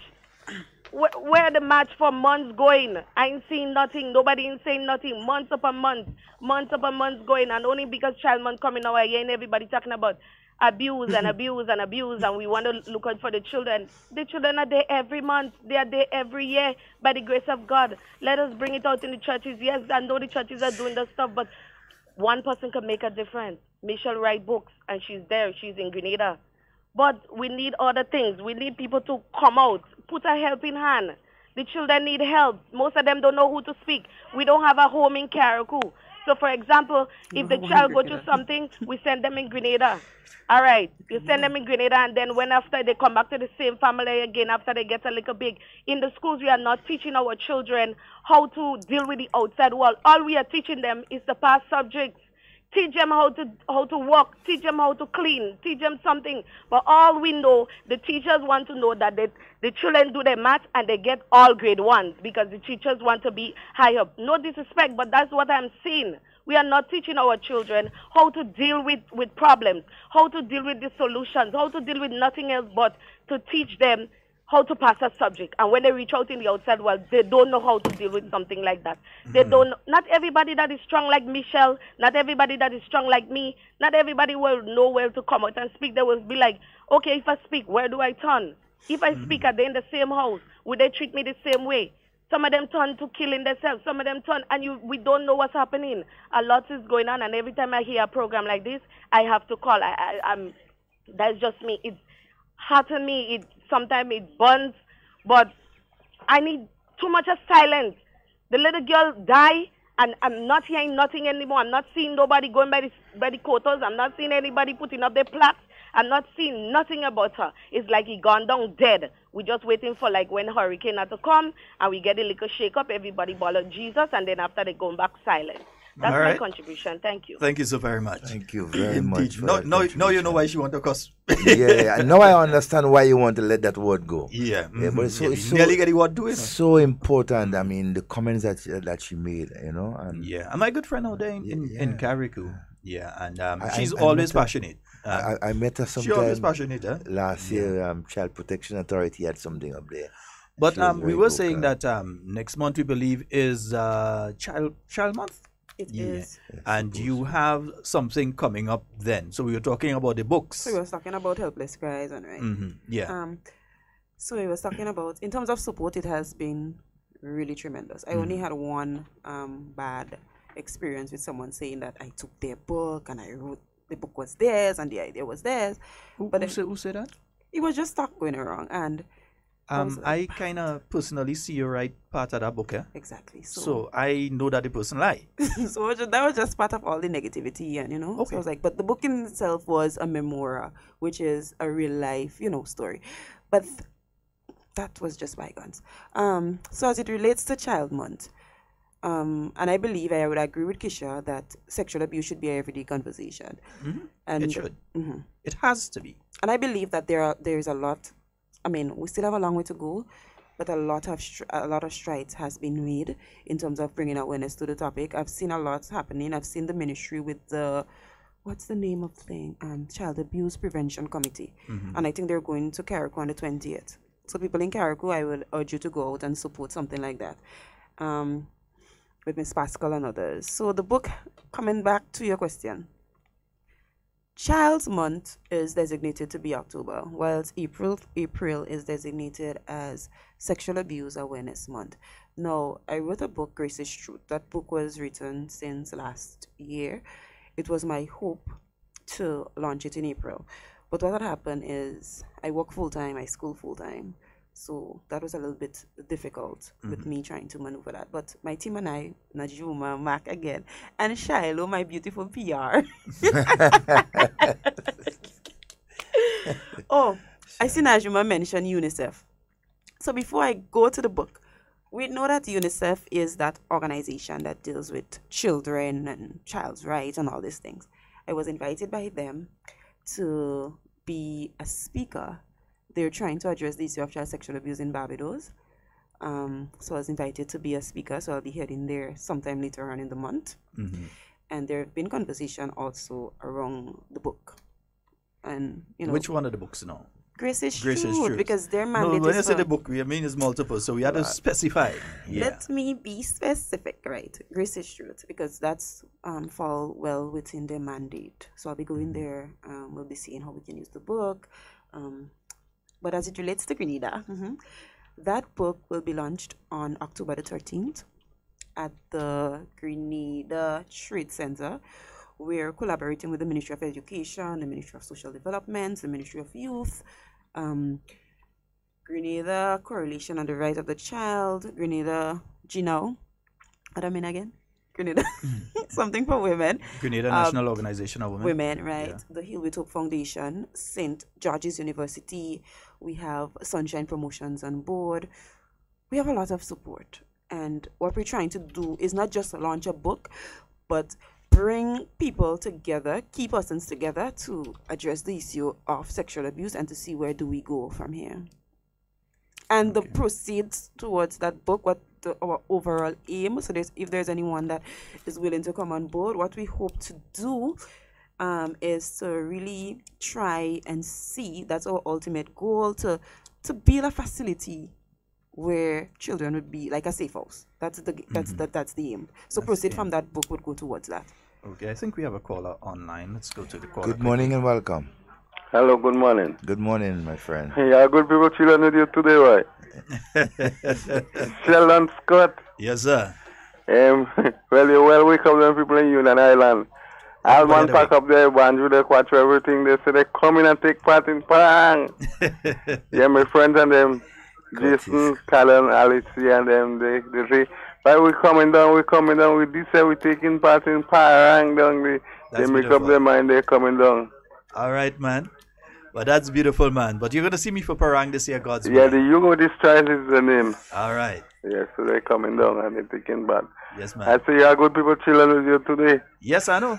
Hey, my friend, good day. How you doing? You talking about I think I know the voice, and I ain't fine, sure. thank you. I'm fine. That's Curtis out there in Carriacou. Curtis, Oh. Yes. You good? Yes, I am. Eh? I am. I'm fine, thanks. So what's your name, may I ask? Which part of Carriacou are you from? Bele. Bele? Oh, Michelle Alexander. Hey, man. I used to live in Carriacou. But you're talking to us or you're talking to your brother? Man, talk to us. You're talking to us or Miguel is his name? No, Patrick. Come by me, he come out and fish. Okay, right, nice. I have Carriacou background. I don't know where they see you walking and he calling. Okay. Yeah, so put it in your catch. And we let leave that day. Yes. So everything alright otherwise? Yes, indeed. They're doing a fantastic job. All right, my brother. So we're Sheldon going to talk. Scott. All right, brother. Take care of that young lady for me, please. Eh? Later. I think I know the voice and I know the person too. You should. Yeah. I lived in Carriacou. Huh? I lived in Carriacou. Which part in Carriacou? Leicester. Leicester. Uh-huh. You know Donna Fraser? Yes. Huh? Yes. Huh? And you know Polly? Yeah, well, if you know she, well, you must know me. Donna. Because we like ring and finger. Okay. I find that conversation going the wrong direction. No. Bye-bye, Curtis. That's the right way. Curtis. Excuse me, Curtis. Do enjoy the rest of your day. Huh? Do enjoy the rest of your day. It's been wonderful having you on the program. She SSS and behave herself. All right. Later, man. Okay, buddy. Nice. No, but as you mentioned, Carriacou, I'm very indebted to that place there. Had it not been Bishop's College, I don't think I would have made that so much of a great transformation. So I must shout out Miss Kwamina, who is now the PS in Carriacou. Yeah, Carriacou, big up. Yeah, I hope I sort out that uniform issue, but big up to Carriacou. Nice. Yeah, we'll talk about that the next day and all kind of thing. Big up to Killer B as well. Yeah, Killer B, morning. I hope you're having a wonderful morning this morning. And you want to touch up? Yeah, take a stand. Yeah. We have roughly about 10 minutes remaining and you're still in. Tell us about Grace's Truth. Let me hear about Grace's Truth. Now, we'll play that music after the thing down the road day. So Grace's Truth is a children's book, and I'll just give you a synopsis of what it is. So young Grace, she went on vacation, came back to school, and her teacher immediately realized something was wrong because the once bubbly, jovial, assertive child was now in a corner by herself, looking all sad and worried. So upon interrogating the child, she was reluctant, of course, to tell. She immediately confided in the teacher, letting her know that she was being abused.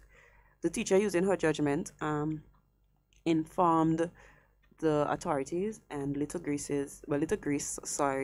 was placed in a home where she was now comfortable, given the psychological help that she needed. The book is not just a story, there's also activities within the book. So we have puzzles that test children motor skills. Also within that book we have a number of messages where we kind of try to encourage teachers and parents and even children to speak out more on the issue of sexual abuse. So it's not just my voice. We have message from Minister Delma Thomas, message from UNICEF, message from Minister Lewis, message from Rosemary Charles, who's big with self-esteem. We have messages from children also, Shiloh, what's her name, Zariel, and like a number of different individuals, males, females. Kiwani's Club, this woman from Miss Jennifer, she's from Barbados, she also left a message. So we're working along with different individuals and different groups in bringing across the message. So all that is in one book. Okay, so that book will be available from next month. Yeah. It'll be available. And so, Michelle, your book printed and here already? It will be here.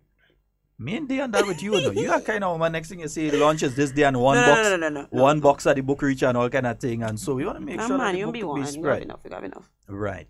What are some of the other activities you've been involved in sexual abuse over the past couple of years? Okay, so I know you travel every now and again.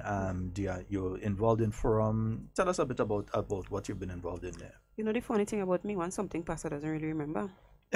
No, for real. You do that and you're done with that? Yeah, like, but let me see. So like me, I dig the other day, I find a set of certificate and I see where I did these courses. I'm like that. I'm like that. But let me try to. Okay, so I've worked along with organizations within the Caribbean. I've also done a number of international conferences and workshops. So I've been to Canada. I've been to America, as mentioned earlier. I've been with the UNICEF. I also work closely with the RGPF CRD department. To the people in St. Andrews, you would see they have this poster with speak on the billboard. Yeah, I've been doing that. One of the things we're trying to do in SGU is create a group that would bring awareness also. Who else? Well, I use the Queen Show for that platform. Well, tell us about your experience in the Queen Show. What was your Queen Show experience? My Queen Show experience was phenomenal.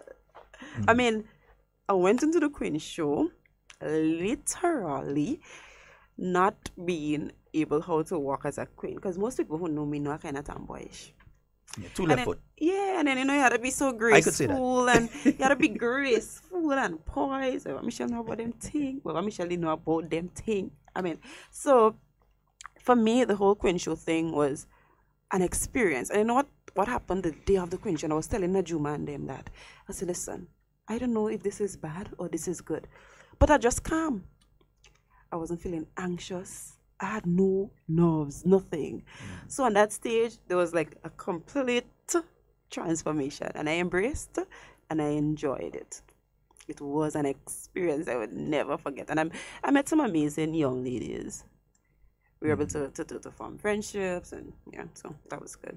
And then my purpose of inspiring, because my main aim and objective for that Queen Show was to inspire other girls that it's not what you've been through in life, but it's what you make of situation. And even if you were a victim of sexual abuse or a victim of anything, you still have a chance. You can still be whosoever you want to be. So do not fall victim to the perception of society. Believe in yourself. It's like some people, they make one child, and as far as they're concerned, life is done for them. They just let themselves look anyhow, because I make a child, so I'll just let everything hang. Eat anything, get any size, do anything, don't dress proper and thing again. Or you've been through a certain situation and decide, well, I'm done with that. I ain't bothering to dress up and all kind of thing again. I'm looking anyhow. But that's the construct of society. That's what they make us believe, that, because you've been that or something happened to you, you can embrace life to the fullest. Okay. I'm seeing your PR person saying the launch of Grace's Truth will be held at the Grenada Trade Center on the 13th of October. Do come on out and support the cause. And don't cry, Naj. Naj crying? Don't cry, Naj. If all you know, Devon, fight not to cry here so far. Well, me and Naj, you from the same blood. I'm pushing hard, because I know him. I know him, eh? If there's anyone who is willing to come on board with us, because we're looking to partner, you can contact me. You can contact Najuma Mark on Facebook, Michelle Sabrina Alexander, and Facebook also. If you think you'll be interested to speak at the launch, you want to do something that you think would bring awareness. As Keisha was saying, we have many talents. If you think it's something you want to be a part of, just contact us, because it's a collaborative effort. Can you write a song on that topic, and I'll get a young person, an 8-year-old, to sing it for you? Of course. If you can, trust me, I will get a young 8-year-old to sing it for you on that day. Promise you that. That's a challenge. I'll take it up. Definitely. No, I'm serious. Let me ask Michelle another question now. Now we've been speaking about the particular issue and different aspects of it, and so on, cause and effect, etc., etc., etc. If someone who is listening to this program right now knows of a situation of abuse, or has been through a situation of abuse, and they would like to contact you directly, they are no internet. They want to contact you directly. How they finding you? How they finding me? Well, I have a phone number. And You're willing to give them your phone I'm number? willing to give it, but please call only if it's, what I talk now. Yeah. Fellas, she ain't looking for no husband. No, I ain't looking Don't for play that. all your calling and all kind of things. She have things to achieve. So don't play all your see and miss up boy. I'm looking for wife and call and thing. Nah, we go change she number if it's that all again. So what about the ladies too? I find you coming down on the fellas. Yeah. The ladies have a way of using numbers.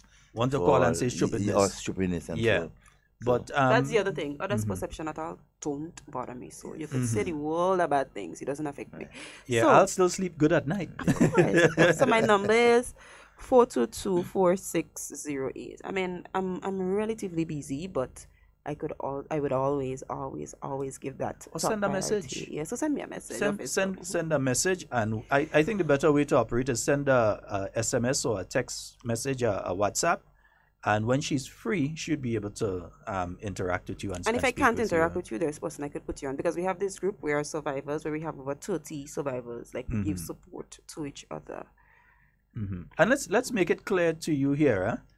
You would realize, and I don't know if you all picked up the nuance in the language, and I'll expose it now. When Michelle is speaking of herself during the period when this was taking place, she refers to herself as a victim. She does not refer to herself as a victim right now. She's not a victim. She's a survivor. And that's why she's been speaking of the group of survivors. Yeah. Because she's not a victim anymore. Yeah? She's a survivor. And I don't know if many of you picked up that nuance in the language when she's been speaking. That she's not a victim anymore. Okay. She's now a survivor. That's correct. Okay, just for repetition's sake. The number is 422-4608. I will repeat, 422-4608. I'm going to show you something quickly also. The book launch will be hosted by Shiloh Alexander and Brenda Batiste. Nice. So this is going to be a beautiful one. The beautiful BBB. Yes. Big up Right Along Live also, who also making this. Wait, now, how come Junior ain't jumping this morning? Junior told you good morning. He said good morning early. I did. Junior, sorry, bro. And I nearly put on my Wakanda t-shirt today. What's up, Jay? Yeah. He did. Junior, seriously, I know a man like Junior, he must be around there this morning. Early, man. Yeah, indeed. Michelle, I'm going to ask you to use the next couple minutes. One, to the persons who are still victims and not yet survivors out there, what do you say to them? Two, what do you say to the perpetrators of these actions, both male and female? And I'm continuing to say male and female because we still have this messed up mentality that it's just men doing this thing, right? So male, and in fact, there's no men, males doing this thing, right? And third, to the general public out there, some who see and do like they don't see, and hear and do like they don't hear, or may sometime in the future come into contact with a situation like this.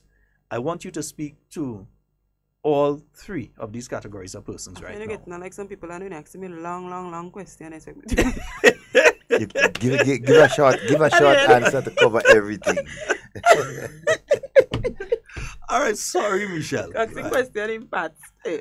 But go right ahead. Anyway, to victims, it's not your fault. What you have to do is accept that this is your reality. Accept the fact that you are a victim of something that you can't and could not control. I say it's not your fault. You don't have to carry that guilt. What's important is speaking out. Yes, we may have all these programs. We may have initiatives by government, non-government organizations, society, and a home. But if you don't speak, we won't know that you are affected. It's very important to forgive yourself and also forgive your abuser, because that's where healing starts. And you're not doing it for the sake of the perpetrator. You're doing it for the sake of yourself, because it's already sad that you're being a victim of sexual abuse. You don't want to carry that emotional and psychological burden. The next question was to society? To the perpetrators. To the perpetrators. So you, I say, what do I say? Take control of your actions. You're a human. You may have weaknesses. Seek help. when you abuse a child, you're not only robbing their virginity or the social reactions or the way they relate to people, you're robbing their soul. And you may be satisfied for a day, a month, a year, or years, but that child or that victim is broken forever. Look at it as if that person is your child. I know there's instances where there's people abusing their very own child, but just rely on your conscience. Would you like something like that being done to you? Also, to be brave enough as a perpetrator to acknowledge that you have a problem. Be bold enough to seek help with the agencies that are there and is willing to help you. Do not continue to be repeated offenders. And I know it may be difficult. Maybe you too have had a bad experience in your past. But don't let that determine your future. And don't continue to rob the innocence of our nation's children. They are and they will continue to be our future. And we need to start building children that would be strong and resilient. Let's stop abusing them. Let's love, let's protect, let's value them. They are our heritage, if I put it in some. And your last question was? Society.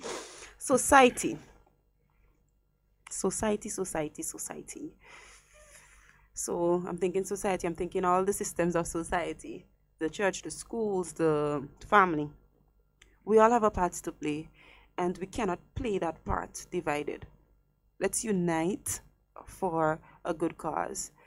Let's remove our political lenses. Let's remove our perceptions. Let's come together for the benefit of our children. Let's be greater citizens. Let's be better caregivers. Let's protect the right and interests of our children. Let's create that environment where it's okay to tell.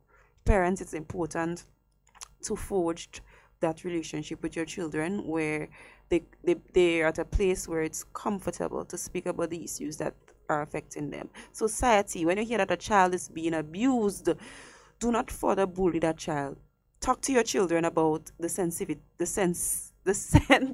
Okay, how sensitive. Right. How sensitive these issues are, so that when they're in school and they know someone who is abused, they don't become bullies, but they become even friends and caregivers themselves. So they bring that child at a place where he or she is comfortable and they accept and tolerant and be so tolerant towards these individuals. So that in a nutshell is my general advice. Devon, you think that's a good place to end? Very good place to end, man. Michelle, we'd like to thank you so very much, and I'd like to congratulate you for doing this entire program without dropping a single tear. And Devon, you made it through without making her cry as well. And for Naju, I didn't think she shed any tears. Nah, she started crying now. She started crying now. Folks, that's all we have for Hard Talk for this week. Tomorrow we'll not be having our program, but you can tune in from 9 a.m. as we'll be broadcasting the Parliament sitting tomorrow. Up for debate is going to be the CCJ bill. Yeah, it's going to be up for debate at Parliament tomorrow. Those of you that can make it down to the Parliament building, put on your nice dandan, shine up your shoes and thing, and head down to the Parliament building. Down up to the Parliament building. I find you saying down like it's no, you see, that's if they're coming from the countryside or the northern part. If you're from the south, you're coming up. Yeah, and if you're in St. Paul's and thing, you're still coming down to go up on the hill. Right? So you can head on out there at the Parliament tomorrow. All right? That's going to be taking place there. And for those of you that are out in the various constituencies, remember the meetings that are going to be happening this evening. St. Andrew Southeast, they'll be in Hope, St. George Northwest, Fontenoy Community Center, St. George South Limes, St. John, the St. John Anglican, and on Saturday, St. Andrew Northwest and Northeast, they're going to be in Paraclete, St. Mark, the Moran Community Center, St. Patrick, East Dega, Bushshed, and in Carriacou and Petit Martinique at the Leicester Rosary School, 6 p.m. on Saturday. All right, folks, that's all the time we have for Hard Talk today. We're going to immediately be playing that press conference with the U.S. ambassador. I'll just put it in here, the thing disappear. Okay, right here. Right. We're going to be immediately playing that now. And once again, Devon, tell Michelle thanks. Yeah, you're going to tell Michelle thanks. Michelle, it has been a pleasure. I mean, I'm lost for words, but I just really want to say thank you for coming out here and being so brave and sharing that information, inspiring our young ones as to what they can and cannot do when it comes to, sexual abuse and harassment. And so thanks again. You're very welcome. much. It was a pleasure. And then, folks, whatever you say, whatever you do it safe and secure. I want to be speaking to and with you. And not about you. We are out of here. Our Grenadian people are proudly Caribbean, and we continually strengthen the bonds of the people of the region as together we embrace our collective destiny. We are the children of Marcus Garvey and Bob Marley, of Vivian Richards and David Rudder, as Caribbean as West Indies cricket, and as Caribbean as the University of the West Indies. We are reggae, we are soca, we are one vibration. Break the chains of colonialism for one united Caribbean. The Caribbean Court of Justice, proudly ours. Rising out of the ghetto, third world stagnation, and reaching out for tomorrow with a world vibration. Good morning, ladies and gentlemen. Thank you very much for joining us here for today's press briefing. I am Press Secretary Philomena Robertson, and with me this morning we have Prime Minister Dr. the Right Honorable Keith Mitchell. We have the Minister for Foreign Affairs, the Honorable Peter David. We have with us as well the U.S. Ambassador to Grenada, Ms. Linda Schwartz Tagliatella, and the Principal Officer for the U.S. office in Grenada, Mr. Stephen Fram. Ladies and gentlemen, thank you very much for joining us here this morning. Now, the U.S. ambassador, she has just paid a courtesy call on the Prime Minister, and she has some very exciting news to share with the people of Grenada. So I now invite the ambassador to give some brief remarks. Thank you so very much, and good morning to everyone. It is an honor and a pleasure to be here today, and yes, I'm happy to be here to share good news with the people of Grenada. What the United States has done is approved for the people of Grenada a waiver for renewals of visas, which means people do not have to come to Barbados to get their visa renewed. They can do it online by filling out the visa application, submitting the appropriate documents, and then couriering their passport to Barbados.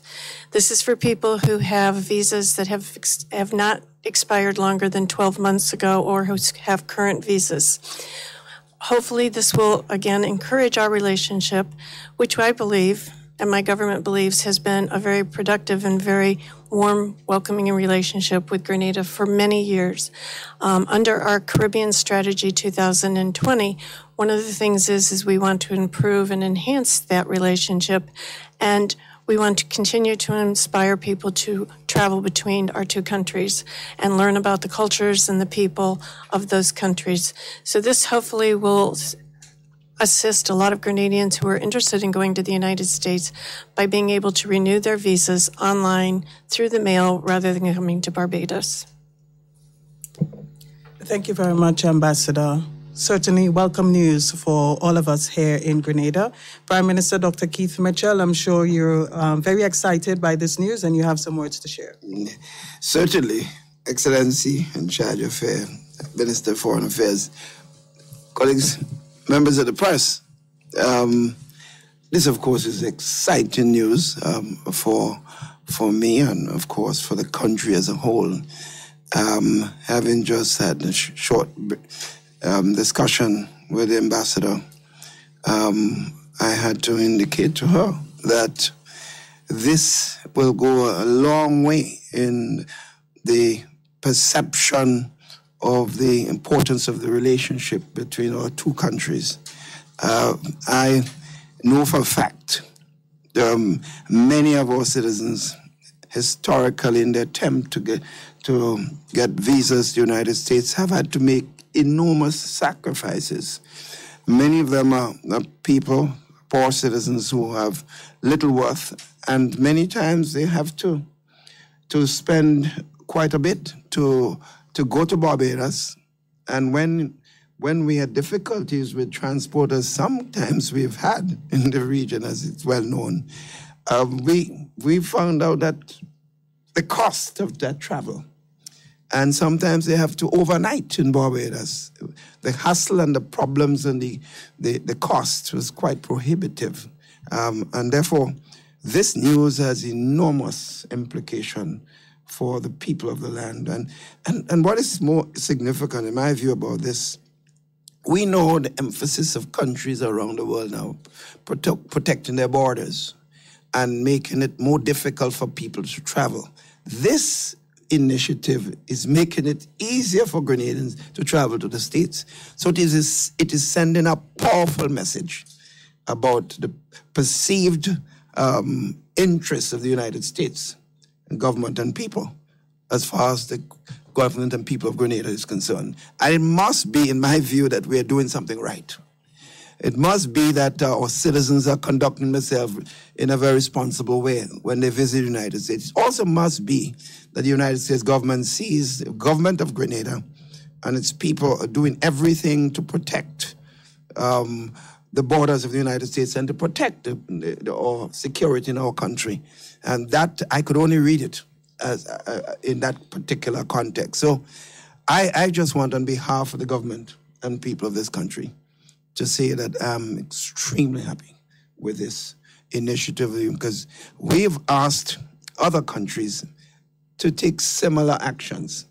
And I hope, with the United States taking the lead, the other countries we have very strong relationship with, and I know the Minister of Foreign Affairs and the PS, they're here listening, would in fact make it known to our other friends that if the United States can do it, others can follow. Thank you very much, Prime Minister Mitchell. We have also with us the Honorable Minister who's responsible for Foreign Affairs, Minister Peter David, and I'm sure he has some words to share with us as well. Thank you, Press Secretary. First of all, Ambassador, I'd like to, on behalf of the Foreign Ministry and all of our officers who have worked with you on this matter, I'd like to thank you and to reiterate what our Prime Minister indicated, that this is indicative of the deep relationship that exists between the United States and Grenada. It also bodes well for the future relationship. I've always said, and said to you and said to others, that our relationship with the United States is one that is deep and wide. We have, I guess some people argue, more Grenadians living in the United States, it is argued sometimes, than in Grenada. And I'm sure to the diaspora, this would also be welcome news for those who travel back and forth. I also want to thank the consular officers, the team in the Ministry of Foreign Affairs who have worked hard with you on this. We have, my good friend, the Chief of Protocol, Tawfiq, is here. Mr. Joseph, Adrian Joseph, I call him Tawfiq, that's his middle name, is here with us. And I want to thank him, and the Permanent Secretary, Alva Brown, who is here. So again, Ambassador, I want you to extend to your officers the deep appreciation of my ministry and also the deep appreciation of the people of this country, people of Grenada, for what is a wonderful development. Persons who are going to be going back to the U.S. to renew the visas will no longer have to spend enormous amounts of monies in order to do it. And as Prime Minister indicated, we hope that is a message to other countries who've been going in the wrong direction in order to turn around and to follow the example of the United States, particularly the United States Embassy in Bridgetown. I want to thank you. And also I want to thank my good friend Stephen Brown, the charge, who has always been on top of things with us in the Foreign Ministry. I want to thank you, Stephen, for doing a wonderful job in that regard. Thank you. Thank you very much, Minister David. Now that we've had opening statements from all of the officials here, the floor is now open for questions from the media. I ask that you identify yourself and your media house before you ask your question. Good morning, everyone. Cherry and Blackman, Stephen from GBN. First of all, just for clarity, are we only to stick to the issue at hand, or is it open for other questions? Yes, please stick to the issue at hand. the Office of the Prime Minister and myself as Press Secretary will facilitate all other requests that you may have. But this morning we deal with the issue of visa renewals. Well, I don't have a question per se on the visa renewal, but I do have a question for the ambassador, the U.S. ambassador. I would like to know, recently there was some decisions taken by the U.S. government as it pertains to the immigration and particularly affecting farm workers. I want to know if that issue was also discussed with the Prime Minister. If it's all right, I'll answer that question. We haven't discussed that with the Prime Minister, but under our immigration laws, there was a provision that allowed seasonal agriculture workers to come to the United States for short periods of time to help picking orange crop during the season, or helping with the crab farmers, or whatever particular season it was. And the provisions of that law did allow some workers from the Caribbean to be able to travel without passports and visas. That provision now has changed. Those workers will now need a passport and the proper visa, an H-2 visa, to enter and continue to participate in that program. This, we feel, better secures the exit and entry of these workers, so that we know that this is being done above board and no one is being exploited as a result of these programs.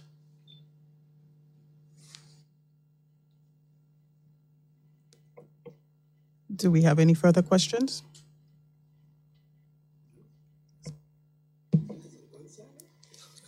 Such exciting news and no questions. Ambassador, I would like some clarity, because of course we will need that. In terms of persons who are changing visas, for example, a student going to a visitor's visa, how is that affected by this announcement you've made here?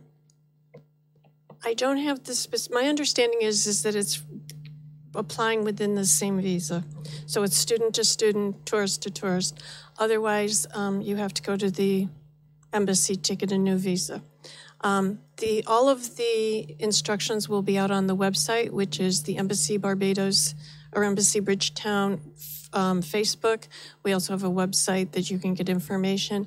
And the program will start on September 10th, but on September 14th, there will be posted, based on the questions we get during the first week, questions and answers to a number of questions that will be in much greater detail. I know Embassy Grenada will have information also that will be able to explain to people what specifically they need to do. But we will answer any questions that anybody has to make sure this is a smooth process. Just want to add, His Excellency also reminded me a while ago that it will start on September 10th. In other words, it's almost immediate. Yeah, that is also very significant. So I think it's important for the date to be also announced. And I would just suggest our friend from GBN, since we are here, well, let the ambassador and the charger depart.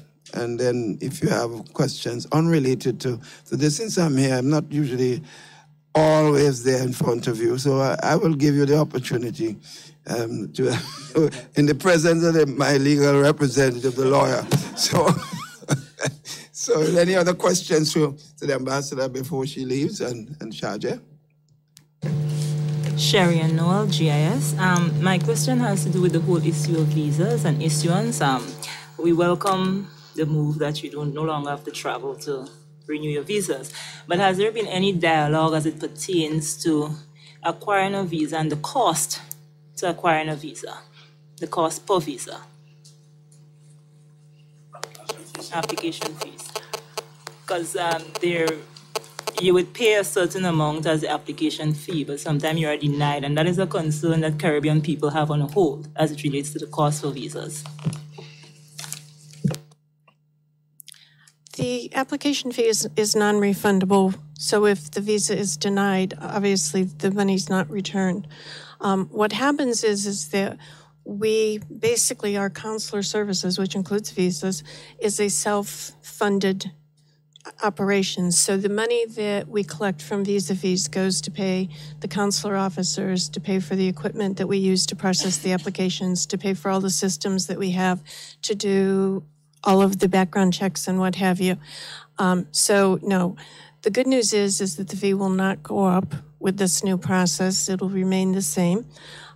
There is a way that you can do an expedited visa request, which is obviously a little bit more than the regular visa, but the fee will not be refunded if the visa is denied. Thank you very much, Ambassador. I take it we have no further questions.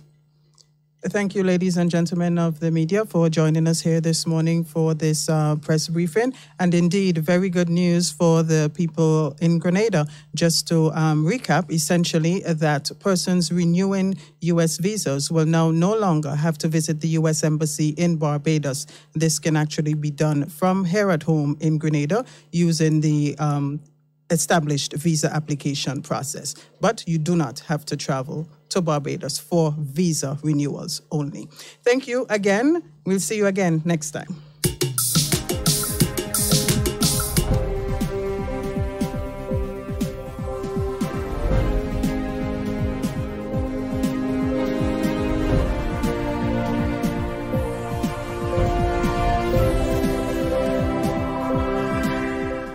Education Minister says 90% scholarship given to students to attend SGU is from government through a special arrangement with the university.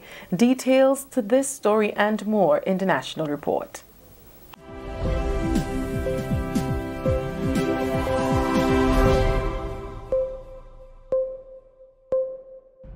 With the details to the news for Wednesday, September 5th, 2018, I am Abigail McIntyre.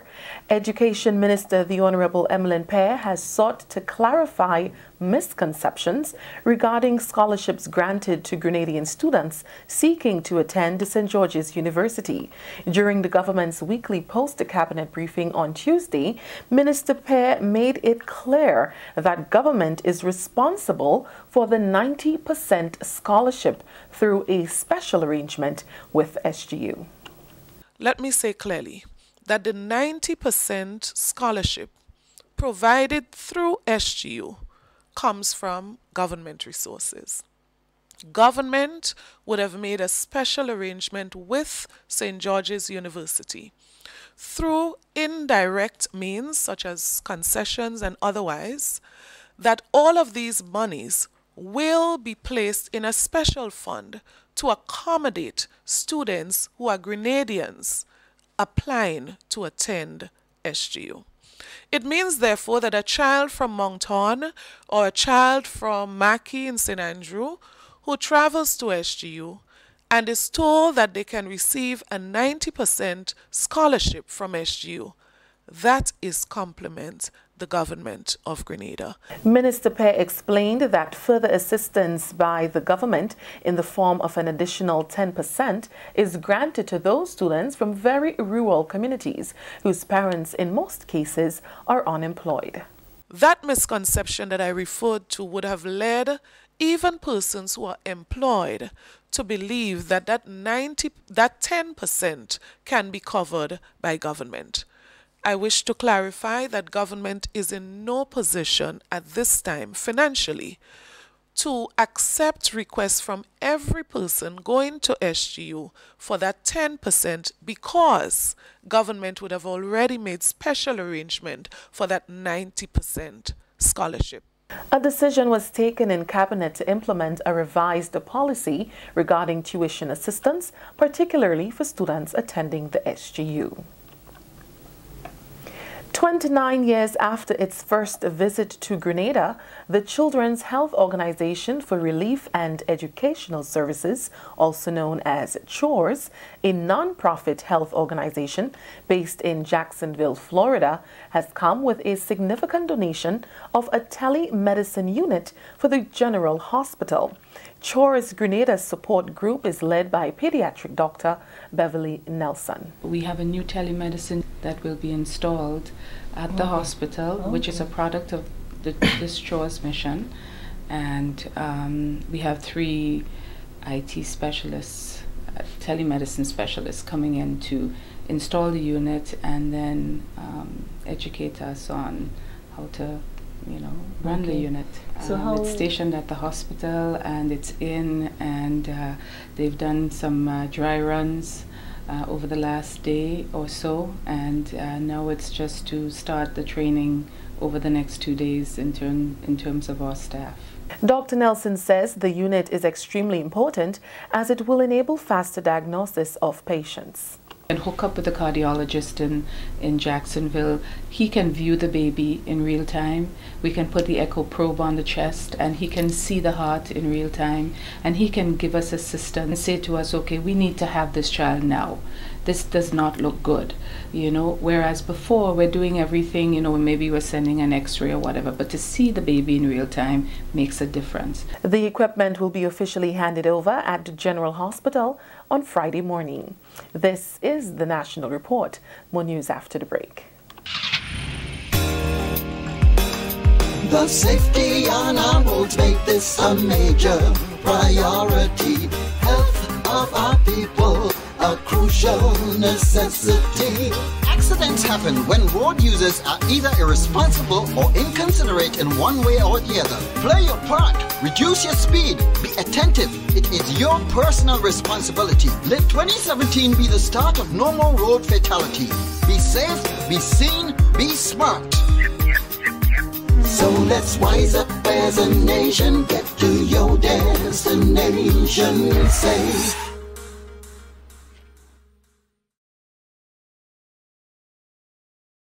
Welcome back. You're watching the National Report for today, Wednesday, September 5th, 2018.